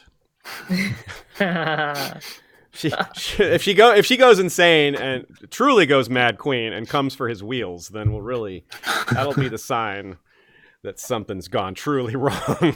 You're a really terrible person. Yeah, Dan, I'll be all on team Dany's gone bad guy. If she starts smashing wheelchairs, that's pretty bad. Come on, Dany. That's not the wheel you meant. A couple of super chats from Carl Verhurst. Thank you, Carl. And Danica Erasmus. There were no chats or questions attached to that. The Dude Von Dude. Monica Sanders. DTS. Could Bran's words suggest he can no longer see the future or have visions? Or maybe he's just yet to get one this season from him. Yeah, that is interesting. I think that's something the book will be able to explore with more nuance because we'll get his point of view. But right now, it's just they have to just have him tell us what is going on in his head with his powers, which, how do you put that into words when no human being even can conceptualize it in the first place? So it's a big challenge for the medium here. I think it's something that'll be much more satisfying in the books, and George admits it's a huge challenge. Bran's chapters are his hardest, or among his hardest. So what do y'all think about that? This is a magical topic, so it's open to a lot of interpretations. Lady Gwyn, do you have any thoughts on that? Just that, as far as seeing the future, that seems to be kind of like less, especially even in the show, where he says, basically indicates he's like humanity's hard drive, right? I mean, he's got all the memory of humanity. So I think the Green Seer aspect does seem to be more strongly focused on the past, on how the past relates to the present, although increasingly, I think what happens with the Green Seer that we see in the books is that increasingly they lose touch with the present, and ergo probably the future too, as they just become kind of wrapped up in this vast, imagine everything that's ever happened. Good point. All right. From Vampirus99, if Brienne goes south, you think she'll have Podrick stay to protect Sansa? That would be an interesting compromise there in terms of fulfilling that, keeping that duty, and and wanting to protect Jaime or going after him. And she continues to question, in terms of how Stark continues, could it be through Sansa and Podrick? Oh. Well, Podrick is awfully appealing to women, apparently. So if she could hear that singing voice, that might... I'm not so she's so big on songs anymore, but, maybe Podrick could move her a little bit. Yeah. Any thoughts on that, Joe? I've not thought of that before, but I'm definitely a fan of it now. Anything that gets more Podrick on my screen, it sits right with me. She just has to... Yeah, she... Sans Pods, yeah. Sandrixian. I already got that. Hey, Sandrixian. Little did we know that she was foreshadowing. That's what her name has meant all this time, and we didn't know it. The one thing Sansa might have to get past is that it was Ilyn Payne who killed her father right in front of her. Podrick may have to not emphasize that family. He's like, yeah, he's a distant cousin. He's really, I never liked him, Podrick Stark. We've already got all Pod Stark. Nice. People are saying that already, huh? Yeah. Nice. That's awesome. Dornish Dan. Wormsy lives only for revenge. In what form? Kill as many as possible to get to Cersei, or be laser focused on getting to Cersei, joining Arya, Jaime, Dany, and Tyrion. Yeah, there's a lot of people who are really focused specifically on Cersei and not much else. Of course, I like the nickname here, Wormsy, for a Grey Worm here. Yeah, he is... It's hard to say for sure because Missandei's death was the final seconds of that episode, but he was already in great dire straits emotionally after her capture. He knew in his heart probably that, Cersei and Euron, that's not, you don't get hostages back from them very easily. So I think he'll be pretty laser focused. It could be his own undoing if he goes in a little too hard, but I hope he gets to survive all this and although if he dies in battle, at least he won't have to live with all the trauma. And yeah, it's hard to say. It's almost impossible for Grey Worm to have a happy ending. He just can have accomplish some goals before he goes, or accomplish some goals before he retires. I mean, he doesn't have a home to go to. You know what I mean? Like, yeah, it's hard to see, to look at that and see good things. What do y'all think, Joe? What do you think? Well, my darling wife had a nice theory that Grey Worm would survive and then would go to Narth to protect Narth in Missandei's memory. Oh, that is a nice thought. A bit too nice for the show, but yeah, it would be good if he did do that. I do think he's got to take a number if he wants to get to Cersei. To sit in the waiting room. Yeah, only to him to die of butterfly fever, right? Yeah, like whoops. Oh, hey, buddy. Don't go to Narth. Dang it. So Maud Mary asks, could Sansa's unreasonable hatred of Dany be because she's a queen and not a king that Sansa could marry and become a queen? Probably not. I don't know that. I think Sansa is just seen too many things from leaders and doesn't trust the Iron Throne and doesn't trust so many of these things she's seen. It just, her perspective is cynical but realistic, I think, and she's aware of a lot of the ways that power corrupts people and that people lie to themselves about their own intent and how love corrupts people in terms of doing their duty, and someone's got to stand up for those things, and it kind of makes her look like a bad guy sometimes. But I'm not convinced that she hates Dany. I think she just has legitimate concerns that Tyrion and Varys kind of discussed awkwardly, but there's truth there that she is starting to see common folk as collateral damage, and that's not good. That's not cool. So I don't know. Follow-up question from B1 Mary: why does Sansa mistrust and dislike Dany? Honestly, I have no clue. So it's kind of getting into the same topic. Well, let me let someone else weigh in here. Lady Gwyn, what's your take? Why do you think Sansa mistrusts Dany? Like, if we really get into it. Well, she mistrusts her because look, everything the North has been through, and she says it right out. We fought for the North. We took ourselves out of the Seven Kingdoms. We swore we would never be in that position again because things have not gone well for the Starks in the North, really.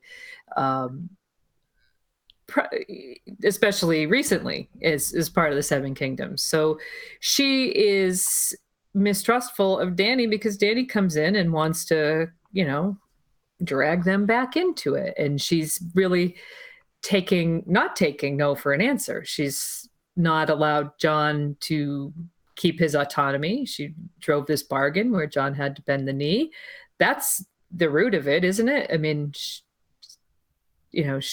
from Sansa's point of view, Dany forced Jon to do something that he didn't want to do necessarily, and Sansa certainly didn't want him to do in order to have her help in this war. So it's really a mistrust. I don't see it as an unreasonable hatred necessarily. I think she's just doesn't really trust her yet. She's a very good judge of character. We'll say that for Sansa. And there's a bunch of times in this episode where she's a good judge of other things too, and kind of wish people would give her more credit. And she hasn't, and to be fair too, Sansa hasn't seen, and this is what Dany starts to point out a bit, kind of alludes to, is that they cheered her in Slaver's Bay, but they saw her good deeds over there.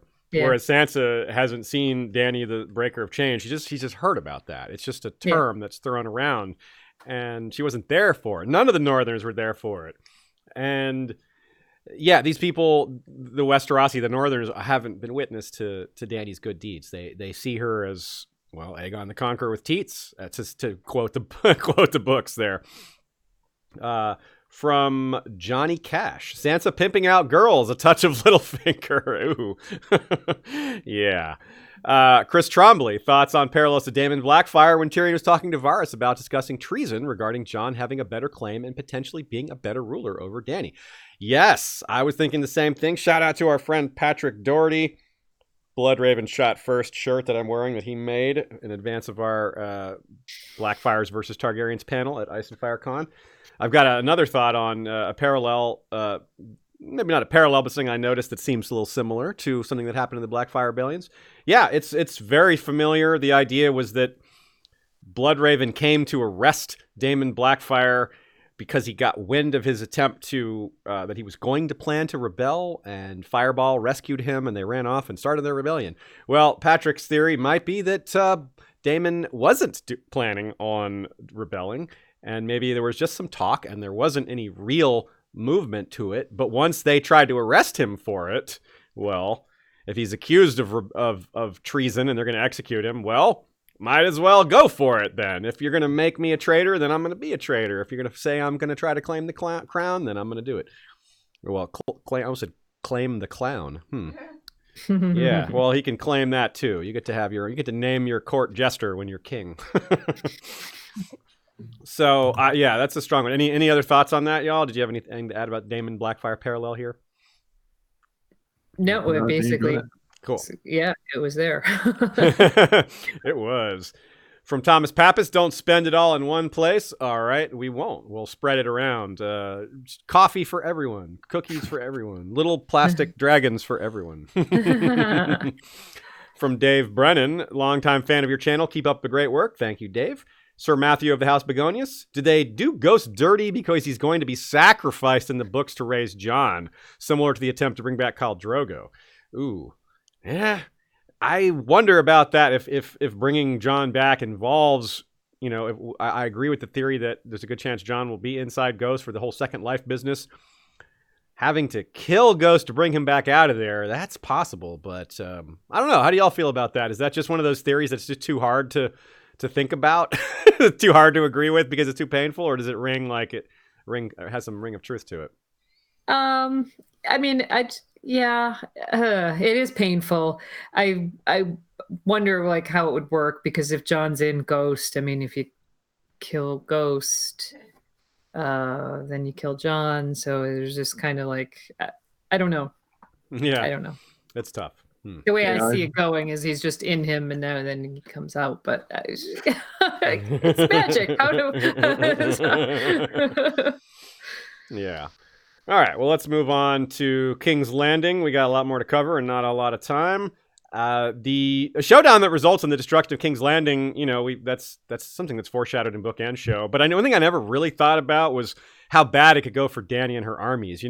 Right now, the things are in the book, it almost looks like she has this overwhelming strength. She has the dragon, she has the Dothraki, she has maybe like a horde of R'hllorists coming as well, which we don't see in the show, but quite possibly will happen in the books. And just so much, right? And Westeros is fighting itself. They're all tearing each other apart. She's coming in, looks like she's coming in really strong. But, if she's after fighting the long night and losing a lot of army, it makes sense that there'd be all this diminishment of something more than we lost half. Well, we lost half. So did we. We all lost half. How about that? How nice and neat. Very nice and neat. Yeah, it'll probably be a lot more harsh. That's something that's really being rushed in the show, or has already been rushed, is the long-term effects of winter and the slow burn of the cold, to use a temperature pun there. But we've addressed that already. We don't need to beat that dead horse. So, Joe, you had a couple thoughts on this too, maybe things that might go differently, but also I want to hear if y'all have any thoughts on how you thought about seeing Dany's army so beat up and so her reduced to such a position of strength to so much weaker. I agreed with you. I thought it definitely looked like they lost more than half, to be honest. Yeah. Definitely, especially the Dothraki. They had like 5 left by what I saw. Yeah. Like you say, it's just a casualty of the way the show is set up that we can't really spend time on logistics. And even though Sansa does bring up fatigue and that they've got to travel, it's not really going to play too big a role. I know you guys have said before, and I've said the same thing, that the lack of food and what they've been warring for so long, that there's no harvest, that's all going to have a big effect whenever the battle does eventually come to King's Landing. What I was actually wondering is, they've obviously made a lot of dragon defenses on the city walls. We've seen them, the gigantic crossbow type thingies. But I want to see if Tyrion in the books is involved in the attack on King's Landing, because I just want to be in his POV and him using that knowledge of the city, all the defenses he prepared for the Blackwater, and see if he can use those to his advantage. Right on. Good said. Or good said. Well said. What is going on here? Good said. Good words. You use your mouth words good. Lady Gwyn, take it away before I butcher another sentence. Well, I want to agree that I think it seemed a lot worse than half. I mean, they obviously looked like Dothraki and Unsullied were fairly decimated, but they did a very neat job of making that map look like the two forces are now equal, which is interesting. Because Cersei basically has the Golden Company and not a lot else, because all the other regions have either been kind of decimated. We don't really know what's going on in the Riverlands, and the Reach is, they defeated the Reach, and the rest of them are all kind of with Dany. So it's kind of, I guess, just made to look equal. I mean, so Dany's army's being decimated in the books, I would imagine, is a pretty fair bet if this is the way it plays out. I think it'll be a lot more realistic in the books that, she's probably lost all of her Unsullied, and, that's going to really prey on her mind as we start to see her talking about in the show, where she talks about everything she's lost. Yeah. Yeah. That's rough. Yeah. Yeah. And of course, speaking of things she's lost, the death of Rhaegal was, taking away the logistics of that scene, which are, indisputably awkward. The idea of Rhaegal dying is what I want to focus on, because there's really nothing we can say about the way they frame that scene. It's what they did. But the idea that Rhaegal could die suddenly, it could be what George told them, that he'll die in an ambush, that it'll be shocking and sudden. And that's kind of where I was going when I mentioned the Blood Raven shot first thing. and how that applies here, because that's exactly what happened on the eve of the final battle of the Blackfyre Rebellion, the first one, the main one, where the lead general of Daemon Blackfyre, whose name was Fireball, which sounds vaguely dragon-like, was shot through the neck while pausing at a river to take a drink. He was shot by some nameless person out of nowhere. It may have been Bloodraven in disguise. That's a popular theory. And it was a really difficult, crazy, lucky, or magically aided shot, and that he never saw coming. So I was talking about on Twitter about how I think this is, if this moment were televised, meaning Fireball being shot through the neck, it would have that same kind of shock of just all of a sudden this main important character is dead, and we didn't really see it coming. Again, leaving out the logistics of it all. But it would seem kind of like a really ridiculously impossible shot in this case, too, on the book version. But again, there's a magical explanation that is lacking in the show that they could have used if they had used Book Euron, I suppose. But again, that's neither here nor there. But it backs up the idea that the dragons will not survive the series, and it adds to Dany's loss, just another blow to her psyche, and it's her child. It's important to remember that she thinks of them that way, even though she didn't really ever have any screen time for Viserion. gripe. So let me kick this off to you guys with a question that we got from Tarth Girl. They seemed like they used it like they often use rape, to provide motivation for another person. I'm jumping in here to interrupt her question to say that it's a concept called fridging that happens a lot, where one character is put on ice, i.e. killed, to give a story to somebody else.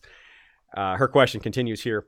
I've always thought that the Night King's capture of Viserion was a stand-in for Book Euron's use of Dragonhorn to take a dragon, which I think a lot of us agree with that.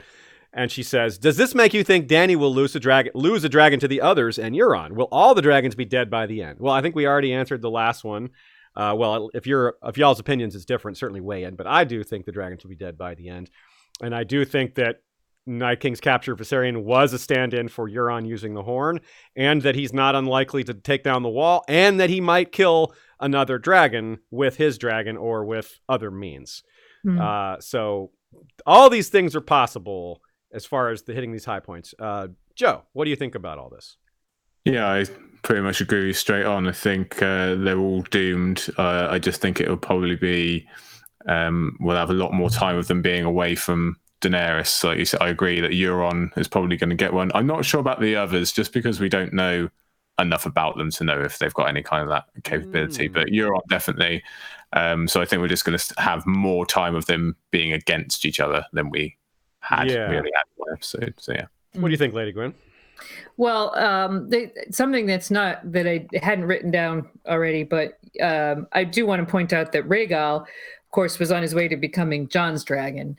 Jon had ridden him into battle and seemed to be bonding with him. And if that happens in the books and Rhaegal does die, doesn't it just play into something that I've heard you talk about Jon and a dragon? So, Jon losing a dragon, and especially here in the show where right after he's sent his wolf away, and so now he's got no magical creature.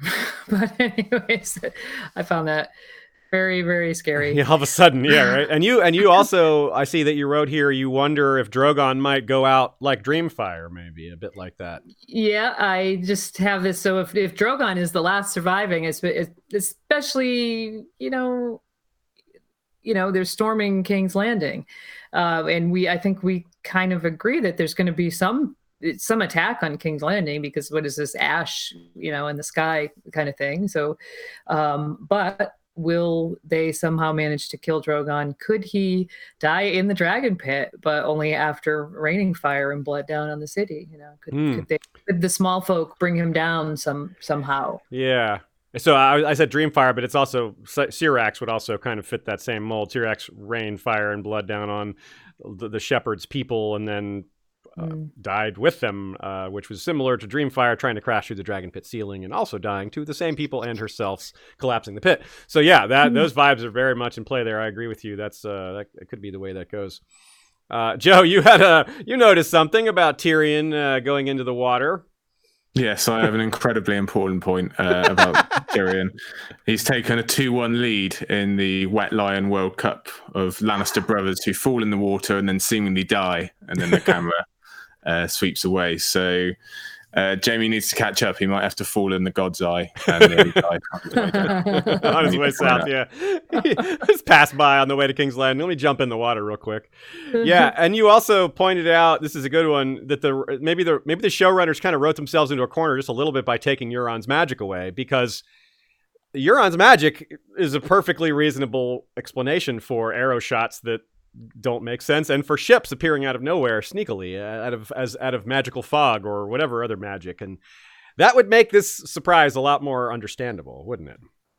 Alas, yeah. Alas, indeed. That's the most succinct way you could have responded. Yes. Now you also have some thoughts on Missandei. And I wonder if we could see something like this happen in the books, like Dany having someone important to her dangled out in front and killed in front of her. It doesn't necessarily have to be Missandei, though, does it? Although it could be. Yeah, well, I think we've already got kind of a version of Dario being captured and taken away from her. But it's really, I guess it could easily occur once she gets to Westeros. We don't know who's going to come with her on that journey across the narrow sea, but you could easily see Irri perhaps take that role. She's been with her since the beginning. It's a much more similar friendship than what she has with Missandei in the books, because Missandei's so young. I guess you could see it with Jorah as well, but I don't think he would likely get that kind of death. So, yeah. That's a good point. I hadn't thought about Jorah being that. I would be rough, but that would be weird. Of course, she would also have to forgive him first, which is not unlikely because that happened in the show too. And yeah, but Dany does have more. Just like the Baratheon bastards, there's more characters for Dany to have in this role. It doesn't have to be Missandei, but it could be. And boy, that would be hard to deal with, because Missandei is just a little girl in the book. She's so awesome. I mean, she's awesome in the show too. But They've never killed little girls. Just don't take her to Dorne, right? No. Right. I was just saying, since you mentioned little girls, when she was standing on the wall, I was reminded of Beth Cassell, Theon. Beth Cassell on the walls of Winterfell, which of course, good catch. I mean, it didn't do anything terrible to her, but the threat was there. It's definitely similar. Very good call. I totally didn't think of that one. Okay, let's talk about Phaejon the Sixth.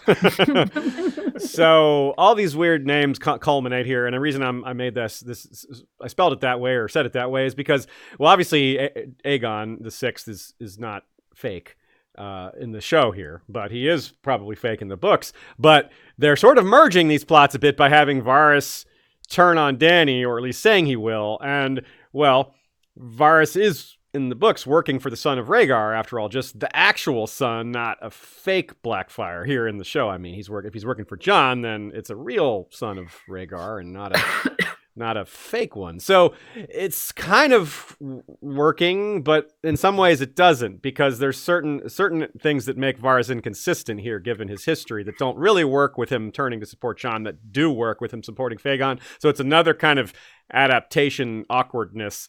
But if we can kind of get past the parts that don't work, it still gives us some insight to the books, and it's very interesting. So, Joe, go ahead with your takes here. You've got some cool stuff that I see here you wrote. Yeah, I just really, I was on Team Varys for this episode. It was probably maybe the strongest character, because we've not really heard anything from him in so long. We got a little bit in season 7, but it's been a long time. And his speech to Tyrion and Dragonstone about who he really serves, and we don't know their names, but they're just important. I'm just glad that they've kept him as the guy for the small folk, and he hasn't actually been revealed to have any personal purpose like he has in the books. It's quite a good change, in my opinion.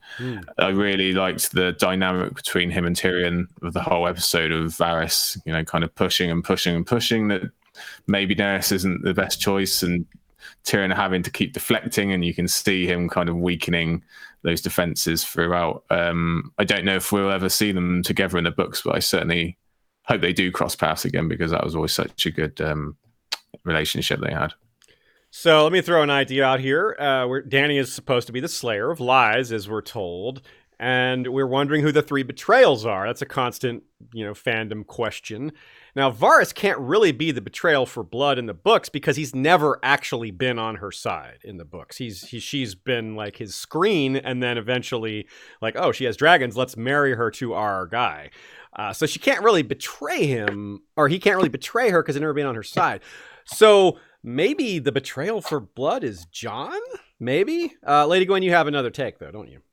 I do. I think that the treason for blood in the books, if we're talking about the books, is Barristan joining Fagon. If he comes to believe that Fagon is Rhaegar's son, which actually lines up very well with what you were saying just now about Varys being with Jon in the show. So that is my kind of, obviously in the books we're meant to think maybe the betrayal for blood was Mirri Maz Duur or something that's already happened, but I think that's likely one of the famous red herrings, and I think we're still going to see this somehow like this. So for what it's worth, I think that Jon is the treason for love. I think that he's the final reference in each one of those groups because each one ends with love, and even when she has the visions, the final vision is the blue flower. So I think that Jon is kind of like where it's all leading. But how it all plays out is anyone's guess because it's, prophecy. Good point.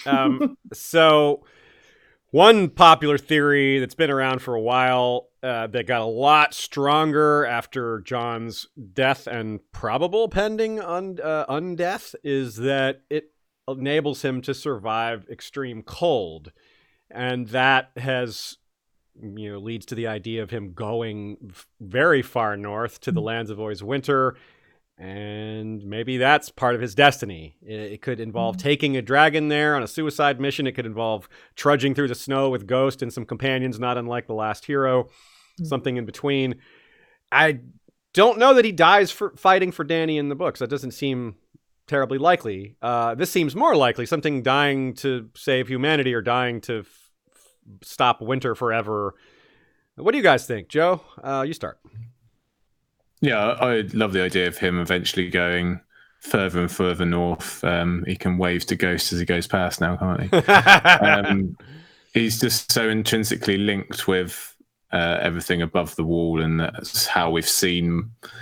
Well, that's how we've seen the entire area. That's how we've seen the story through Jon's eyes. I'd really like it to be him going up there, and I would really like to see what is up there. What the heart of winter actually is, and I think that's much more likely in the books to be where we find the cause and the whatever the others are, etc., etc. So I definitely would like to see that. Cool.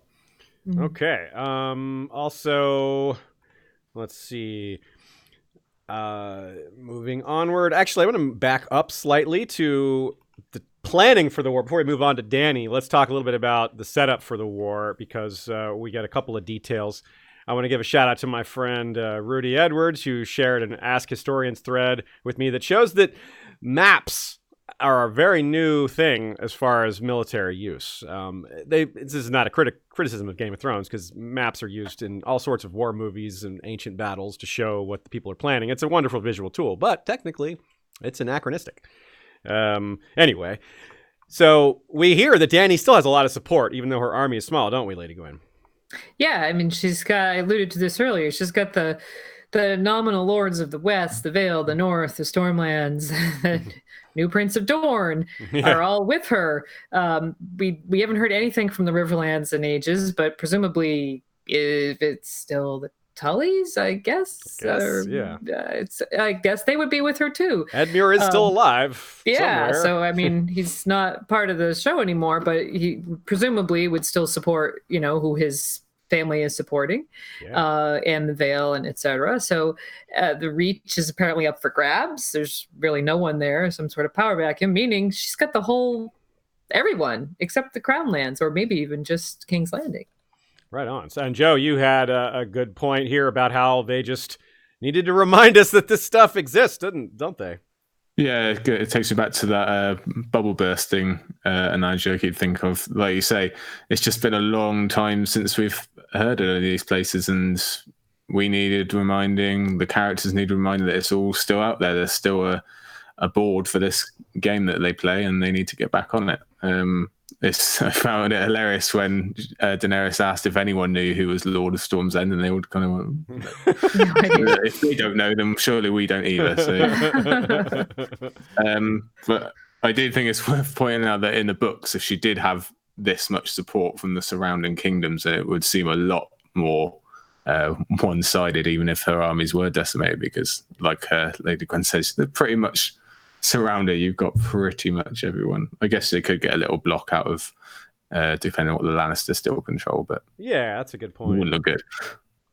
Yeah, and y'all had a quick thought on Sansa too, right? You really Sansa was maybe kind of right about letting them rest. I think Dany maybe had a point about needing to move quickly, but you got to let your men rest. I mean, heck, what's Qyburn going to do? Build more scorpions? I mean, geez, he was already there. They're about as prepared as they could be. Yeah, right. I mean, it's a couple of times that Sansa says things that this one for a very specific reason. She wants to let the men rest. Dany does not want to. She's invoking her own personal losses, and she just refuses to wait. But then Jon kind of has to pacify her after their scene together, where he was pledging that he was going to support her no matter what, and he kind of overrules Sansa. And I just thought this was obviously meant to be, but one of those moments where you should have listened to her. Yep, you really should have. Really should have. Yeah, and that provided some awkwardness there because they don't know what Jon is doing. They don't know that Jon is backing her up because of this. He wants to assuage her fears, but it just inflames Sansa and Arya's fears. But instead, so. Very, very much a tightrope walk there. So let's move on. We got to talk about this new Prince of Dorne. People wanted us to think about that a bit. Well, we don't know who it is, but Doran's death in the books is likely for the same reason it happened in the show. That's probably they probably got that idea from George. Of course, they're certainly going to go differently. But what we could be faced with in the books is Arianne Martell, who might ally with Dany, but might not because she's about to hear rumors about how the Dragon Queen burned her brother to death. Now, we know that's not what really happened, but that is how the rumor will probably shape itself. And she's on this mission, Arianne is, to visit young Griff, who we all are getting vibes that she might seduce and pair up with, and then that's an alliance, and then that's not going to be friendly to Dany.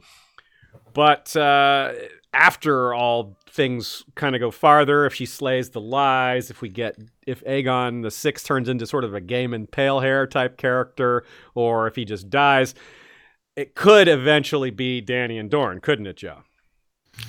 Yeah, it depends a lot on where Dany is eventually going to land, and obviously she's got a few choices and a few theories have been thrown out, but Dorne is one of them, and Dorne would just have to accelerate their decision making a bit if dragons are appearing on the horizon. Conversely, they may be overconfident that they're the best place to deal with dragons given their history, so it could go either way. Good point. And so if we're thinking all this through, these things I've just said and that Joe said, it might end up with Arianne dying as well, especially if young Griff Fagon dies. And Lady Gwyn, you ask if that makes Trystane the prince, and I would guess so, maybe. But he could die too. I mean, it's hard to say for sure because the show compressed Trystane into Quentyn and Arianne all into one character, really. But if the show is accurate with regards to the Sand Snakes turning on Doran, then they probably turn on Trystane also. And if so, then he's doomed. And in that case, Arianne, Trystane, and Quentyn all dead, maybe? Then I really don't know who comes next after that. So something to consider, though, that Dorne might be get pretty chaotic in the books. Darkstar. Yeah, Darkstar wants to take the seat. It wants to wants to take the high seat at Sunspear. Could be. Well, he's got, especially if he takes Dawn, Sunspear, he's got the Dawn. Right. Yeah. So speaking of Dorne, let's talk about the Dornish wheels here. It's a kind of a fun reference. Bran talking to Tyrion about, he refers to Daeron's nephew of 120 years ago. Now, assuming this lines up with book canon, this is either a child of his sister Daenerys, that's Daeron II's sister Daenerys, who married Mehran Martell, And of course, Daeron himself married Mariah Martell. So it's either an in-law nephew or his sister's kid. Now, since Doran Martell has a wheelchair, we can maybe surmise that this design came from his ancestor. So they kind of tied that up nicely, like created a little line of wheelchair design succession passing down. And this is the same Maron Martell who built the water gardens for this Daenerys. And I've guessed that the water gardens are doomed based on some evidence I present in our Nymeria series. So yet more chaos for Dorne and sorrow for Dorne probably, or possibly. And the circle is even more complete when we talk about this is the three-eyed crow / three-eyed raven was master of whisperers for Daeron II, the same king. And it was Daeron that gave him Dark Sister and the right to form the Raven's Teeth. So all sorts of stuff. Mm-hmm. Wheels within wheels. Wheels within wheels, yes. Badoom, you'll be here all the week. Okay, so our final section, Angry Queen, Dangerous Queen. Not Mad Queen. Her isolation, as we've been talking about a lot throughout this episode, off and on, it's been playing out for a while, but it's during the celebration and then the things that happen just after it, the loss of Missandei and Rhaegal, are really, hammering this point even more. And Amelia's acting, I thought, was really good as well. And I look forward to how George R. R. Martin handles this descent for Dany as well, even though it's going to be painful too. It's going to be hard from an empathy standpoint, but seeing this shortened version on TV rather than frustrating me, because I'm just used to them doing this. I don't have these expectations that we get this fully fleshed out stuff. It's a tease for what we have to look forward to in the books, though, because I do think we'll see something like this, and George is probably going to be masterful with it, so that's pretty cool. What do you think, Joe? Yeah, I think in a way he's already started with it, especially the loneliness aspect. We see it in Marine as she kind of loses Jorah, and then Dario's gone as well. She's already starting to lose those closest to her, and you can kind of get this sense of her disconnecting when she marries and has to sleep with his Dar. You can just kind of feel her leaving her body, almost just disconnecting, because she's not very fond of her situation. And George has done a great job of making me feel sorry for her already, so I can only imagine what he's going to do with what she's got to come. Right on. Anything to add to that, Lady Gwyn? No. Really. Well put, both of you. Yeah. Cool. Thank you. I had a lot of this stuff of Rhaenyra, Cersei, Daenerys sort of triangle parallel that I said we'd talk about, but due to time constraints, I'm going to save that for a parallel live stream or something in the future there. But check my Twitter for a short list of comparisons between Dany and Cersei that are really quite stunning in terms of just things that people probably hadn't noticed. Just for example, they both have a prophecy given to them about their future ability to bear children, or the future of their children in general. And they both have 3 children who die one by one. And well, it goes on. But they both lose their hair, Yeah. Their firstborn kid both kill, is really problematic. Joffrey is, obvious, and Drogon kills that little girl. There's just lots of little parallels. Anyway, I'll save a lot of them for later. But Lady Gwyn, you added something really important to this whole note of that from ancient history that wraps a lot of this up and shows that this has been foreshadowed. The idea of what happens after the long night. Yeah, that's right. And we talked about this last week, I'm pretty sure. But this idea that after the War for the Dawn, there is conflict between the victorious allies. And the quote is, "Yet the great empire of the Dawn was not reborn, for the restored world was a broken place where every tribe of men went its own way, fearful of all the others, and war and lust and murder endured even to our present day." And, so that's what happened then. Contrast that with several mentions in the books of a predicted summer that would never end. I think most of those are actually in Tyrion chapters, but that's, what we as readers are kind of being trained to expect, that this War for the Dawn is going to bring us to this glorious afterlife. But George talks about the Tolkien-esque ending, where it's really not so simple. The Great War is over, but you still have the scouring of the Shire. And conflict is not at an end in spite of the great enemy being defeated. So it's really fascinating as we look at the end game here with 2 weeks to go to consider those themes. Absolutely. Well said. Yeah, and it's definitely playing out. George, again, giving us the historical foreshadowing that we maybe should have, we maybe saw coming, but didn't maybe give full, realize just how important some of those lines were. This next little section is called Beware the Perfumed Seneschal. We'll start it off with a question from William Coupland. Where's Varys? He wasn't with Dany at King's Landing. He wasn't with Jon when he left. I doubt he'll stick around at Winterfell, simply twiddling his thumbs. Has he gone to Dorne, I wonder? The new Prince of Dorne has said he supports Dany, enough to send forces, mayhaps. Well, yes, we do believe he'll send forces. That seems to be likely, given what they said. But we did see him in the scene, didn't we, Joe? We saw him refer to... we got a little hidden, sneaky reference to something Varys has said before, didn't we? We did? Yeah, about, following, paddling. Oh, yeah, that's right. Evidently, Varys does just keep on swimming wherever you put him. Yeah. Have him off a ship, whatever, doesn't matter. He was seen choking up water with the rest of them after Euron's surprise attack. So he was there. I guess we just don't see him standing with Dany during the showdown with Cersei, perhaps. I don't recall if he was there or not. But he's there. He's with the group. He might be back on Dragonstone. He may not have gone with the army. And so here's this line, this quote about the perfume seneschal. It comes from Quaithe. Hear me, Daenerys Targaryen. The glass candles are burning. Soon comes the pale mare, and after her the others. Kraken and dark flame, lion and griffin, the sun's son and the mummer's dragon. Trust none of them. Remember the undying. Beware the perfumed seneschal. Reznak? Why should I fear him? Dany rose from the pool. Water trickled down her legs, and goose flesh covered her arms in the cool night air. If you have some warning for me, speak plainly. What do you want of me, Quaithe? I Dance with Dragons Daenerys too. I mean, I feel her on that last part. Like, come on, Quaithe. Can just say who it is.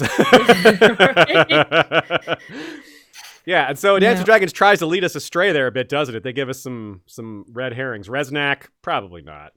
The ship Makoro and Tyrion are on is translates as the Stinky Steward, but it's probably. Do y'all agree that it's probably referring to Varys? Yeah. Probably. Yeah. I mean, makes sense. It makes the most amount of sense. And again, it's like all the other prophecies. There's always a red herring. The first thing you think of is almost always not the thing. So, yeah, definitely. So, yeah. Okay. A question from Kim Abridged. I have a question about the whole Mad Queen thing. Cersei does seem to be goading Dany, but then with Tyrion and Varys, they jump to that treason talk pretty quickly. Maybe they're a litmus test. If they can't get behind a ruler, is it a sign Westeros is just over single-person rule? They've been burned by a lot of bad rulers, pun intended, and now it's too much to ask any Westerosi to put all their trust in one person. And she finishes this question with a way to kind of drive the point home, which is, look at all the promo posters, look at all the characters. Who would actually be good as an unlimited monarch? Would you trust any of them with that, even the best of them? And isn't that a good indication that maybe they should try something else? This topic's come up several times this season, even last season, whether or not they'll move to another form of government, but I hadn't seen it approached this way, and that's kind of neat. What did you guys think about... well, Lady Gwyn, I know, Joe, you've weighed in on this a bit already. Lady Gwyn, what did you think about the Varys's... talk of going after Dany? Did you feel like it was earned? Did you think it was inconsistent with, some of his other thoughts about plans that would lead to just as much harm to the small folk, or what? No, I mean, I think Varys, it's consistent with things he's said, I believe. Although I suppose you could come up with reasons why it might not be. It's really a factor of, we're compressed for time. And so some subtlety gets lost in the translation. But I think to answer the question, that Varys has the answer to this question. I think that Jon is pretty much the only one, because he's the only one that would kind of rule, what does he say, that maybe the best candidate is someone who doesn't want to be, doesn't want it, because he has no interest in it personally, but he would be, truly in it for the greater good, not the scary kind of greater good, but the but the real greater good. And there's a contrast to someone like Robert, who someone might think of Robert as a reluctant monarch, but he's not a reluctant monarch. He's a lazy monarch. Like Robert liked being cheered and loved. He didn't like ruling. He wasn't reluctant to wield power. He was reluctant to take responsibility. Whereas Jon will take responsibility, but he'd be reluctant to lord it over people and to, wield ambition over other people. Yeah. Okay. I also had this big part written about Bronn and sellswords and Highgarden and how that relates to characters like Ulf the White and sellswords like the Golden Company and how they might be taking castles. And I think it's pretty relevant, but I'll save it. We'll talk about this some other time because this Bronn stuff isn't done yet. We can always come back to it. It's not like this is our only chance, and we have a bunch of questions still to get to. So let's take care of this last set of questions, and we'll call it a day. Final cues beginning now. Dana the Dreamy asks, "What's the point of Dany's arc? I thought she might finally realize that the throne wasn't that important after striving it for her whole life." So I guess the question we could say is, will Dany back off and realize that this isn't something she should be pushing so hard for? Maybe that the throne isn't the be all end all. Maybe she isn't destined to remove all these tyrants. Do you guys have any takes on Dany's arc as a whole in that sense? Or are we just kind of seeing what we're seeing and that's it? Is it really more straightforward? Well, go ahead, Lady Gwyn. Yeah, I think it's possible that she still might get there. And I mean, it seems like they don't really have time for that. But again, pacing, they certainly could have her. I mean, they've had characters do, 180s in an entire episode already. Looking at you, Jaime. but she certainly could get there. And I kind of see, and actually I saw Emmett talking about some sort of echoes of Poor Quentin on Twitter, echoes of Dany and Stannis, and not that Stannis got there specifically. In my opinion, it would just be more of Dany realizing that you have to you have to save the realm. And I know she kind of did that already, but the realm isn't just the North and saving it from the others. There are other things that are more important than just fighting for that chair. So she could get there. Let's kind of hope she does. I do too. I always thought that her ending would be more along those lines, although, I think she will have an ending, but, hopefully it's better than not. Yeah. Andy Cassidy refers to Dana the Dreamy's question and wonders what the thematic point of the others is. He doesn't really understand what the show is trying to do with them, but in the books he says, one of the ways I've understood them is as subtext made text, the dead weight of history constantly holding society back, and so giving an explanation to the lack of progress materially and socially. Only by defeating history can we reshape society in the way we want it to be, such as equality of gender and caste. And moving on is impossible as long as we're beholden to what came before. I can't add anything to that. That was brilliant. We could throw in some of the other allegories like climate change, but we've covered that before and don't need to say it again. That's genius. I don't want to say it differently than you just did. Do you guys have anything to add to that? That was a really good take. No, perfect. Yeah. The Very weight good. of history. That's really good. Yeah. Okay. Got me speechless there, buddy. Good one, Andy Cassidy. You should be running the show. JDS Third says, why didn't Dany give the North the same deal she did with Yara and the Iron Islands? Yara is a stranger and she loves and trusts Aegon. I don't get it. We actually did cover this before, but it's easy to miss because we do so much show coverage, and I think it was probably answered on the show review, not the book review. Well, Yara was offering something. Yara was saying, hey, I'll join you and you get my fleet. Dany was coming as a savior and saying, look, after I save you guys, help me with whatever you have left. So as far as negotiations, Yara had a much better, was negotiating from strength when Dany was still trying to get her coalition together. Whereas when the North was involved, Dany was already a powerhouse. She already had the Unsullied and Yara and the Dothraki and everything. And she was already in Westeros. Yara without Yara, Dany might not have come to Westeros. So that was part of the deal. Yara had a lot of negotiating strength that the North didn't have or doesn't have. Right.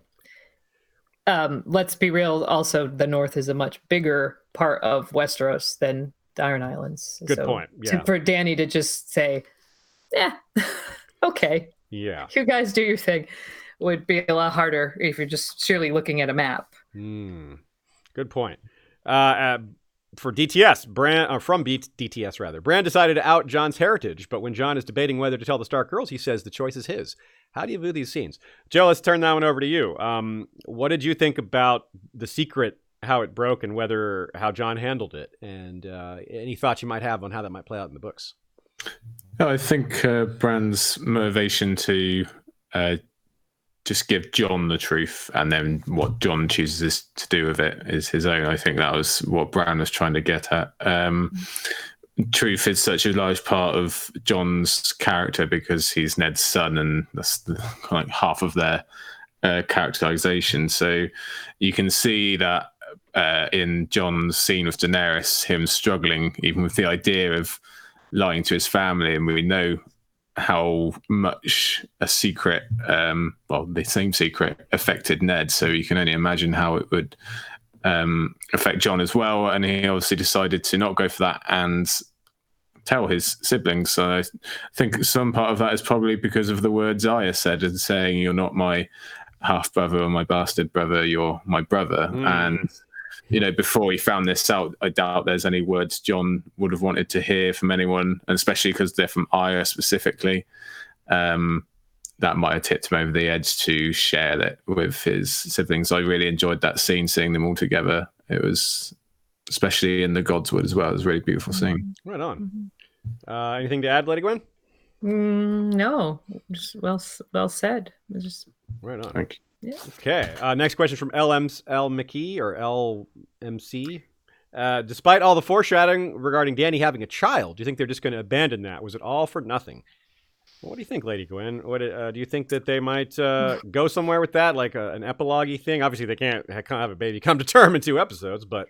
No, but I mean, they could look at all the similarities that you just touched on, but you mentioned how many there are between her and Cersei. They could certainly... she's been with Jon for long enough that it could certainly come out that she's got a baby in the belly, just like Cersei does. And just that is another kind of similarity to these 2 queens. I hadn't really thought about it, but, I wouldn't be surprised if that happened, really. Okay. Yeah, well said. From Sylvia Sebrecht, why couldn't the treason prophecy be something that Dany does rather than something she undergoes? The first 2 prophecies worded as one to love or one to blank, but the last words it as once for love, once for. Yeah. So I admit I never thought about it that way. Dany could be the one who turns on someone else, but it could. If the question is why couldn't it be, I guess it can be. I'm not. Yeah. What do you think, Lady Gwyn? Yeah, I mean, it could be, but so it'd be once for blood, and once for gold, and so the problem would be if that applied throughout would be why once for gold, but it could be viewed that way, and once for blood could be maybe her, I don't know, doing something for.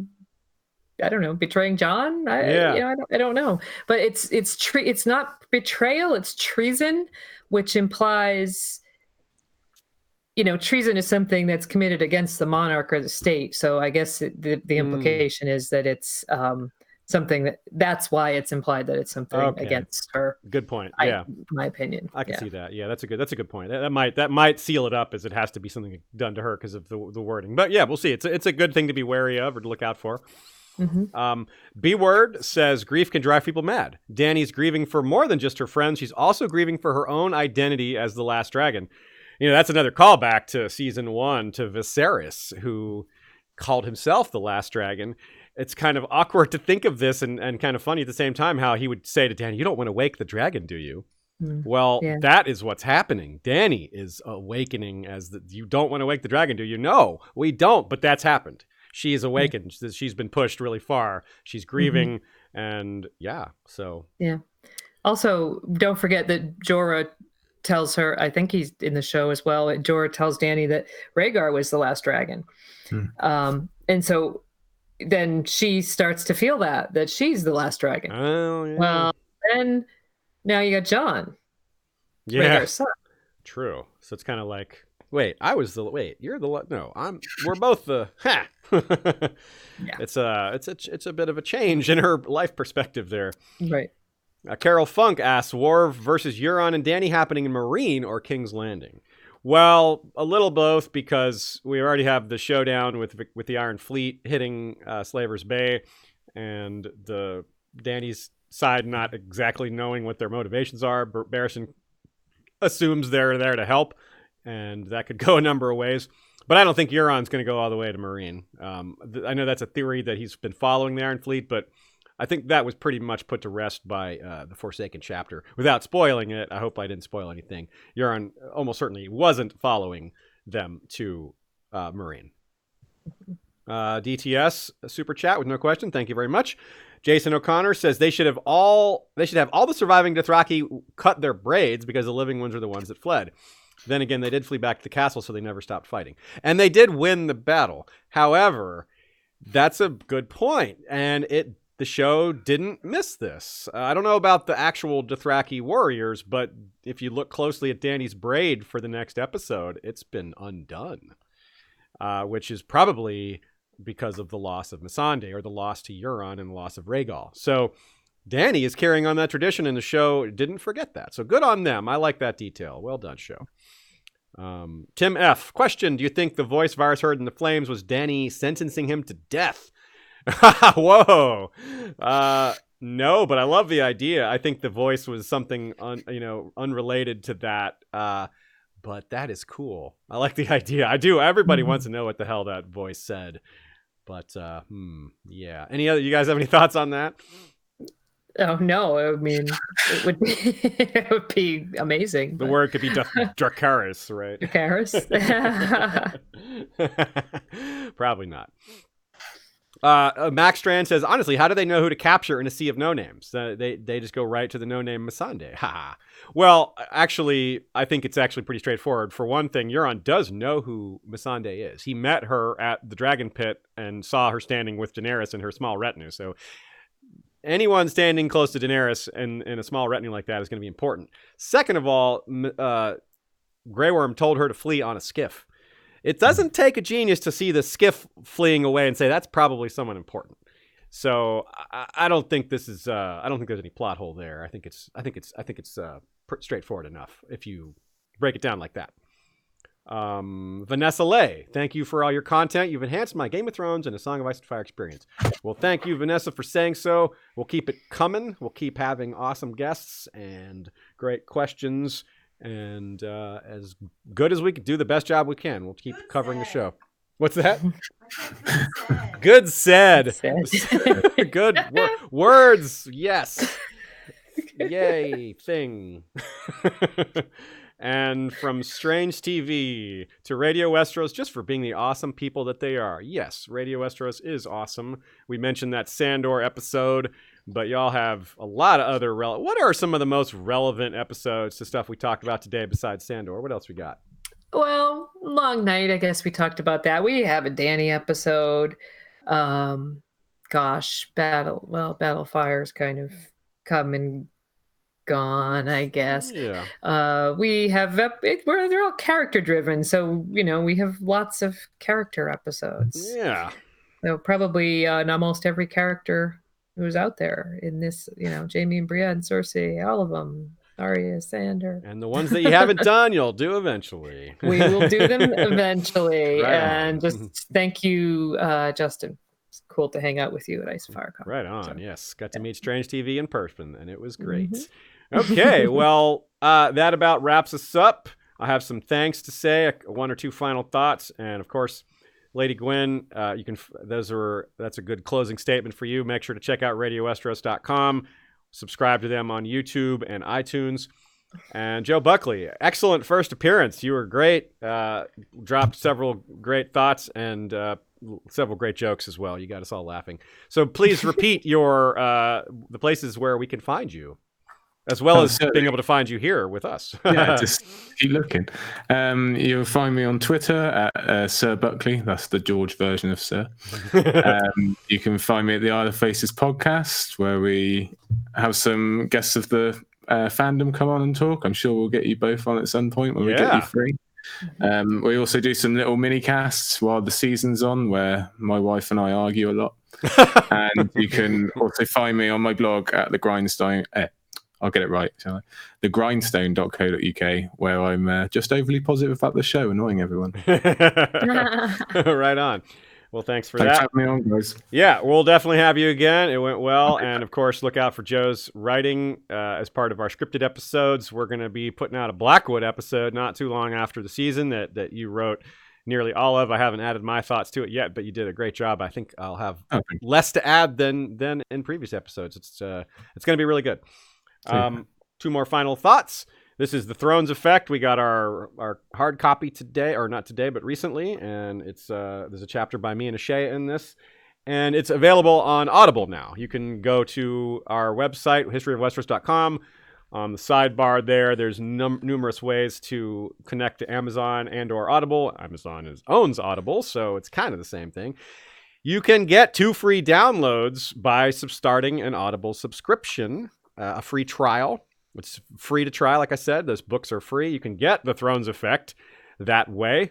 And if you don't like the subscription, if it's not for you, well, you can still get to keep those free downloads. But the subscription's pretty great. You got lots of free stuff, and it's not too expensive. And it supports the show, meaning us. So check that out, and I hope you enjoy our book if you decide to acquire it. Also, thanks again to our sponsor, Studio Sweden. My hobby horse earphones treated me very well this episode, as they always do. Remember that you can get them at studiosweden.com. We have a link in the show notes, and you get 15% off using the code Westeros15. And yeah, very good technology there. Very good headphones. Okay, so thanks to some patrons. Also, thanks to Ashea again for running things behind the scenes. Fantastic job managing the chat, weathering the storms that come with that. And thank you, everyone who came and watched live. Thank you for liking and subscribing and sharing, because it really does mean a lot. Financial support is not nearly the only way to help us out. It really does make a big difference when you tell your friends and click that like button. Okay, thank you to our, to our peers of the realm, the mysterious BR, Hand of the King. The Smiling Wolf is Lord Stephen Stark of the Broken Tower, soldier, scholar, philosopher, diplomat. Hand of Queen Ashea, who is known as the Best. Lord Jim the Fortuitous of Wars and Politics of Ice and Fire blog is Warden of the West. Lord George Stormsville the Cunning is Lord of the Chiliad and Warden of the East. Cabeth the Unfrozen is Lord of the Bricks and Castle Crimson Light, Defender of the Old Gods and Warden of the North. Lady Kelly McMath of Covington is Lady of the Villa Hills and Crescent Springs, Warden of the South. Lord James Tuttle is King of the Stepstones and the Narrow Sea, Commander of the Royal Fleet, consisting of the Narrow Fleet, led by Flagship Caraxes, and the Bloodstone Fleet, led by Flagship Prince Daemon.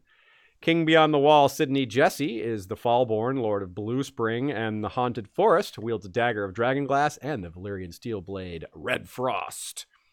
Denise of Lazar, Embar Perzis, former head of the Cell Sail Company, the Fiery Shepherds, is Conqueror and Sea Lord of the Orange Shore, and he is still feuding with Rebea, Lady of Waves, who isn't too worried. She's, sitting here saying, what kind of threat is this guy really?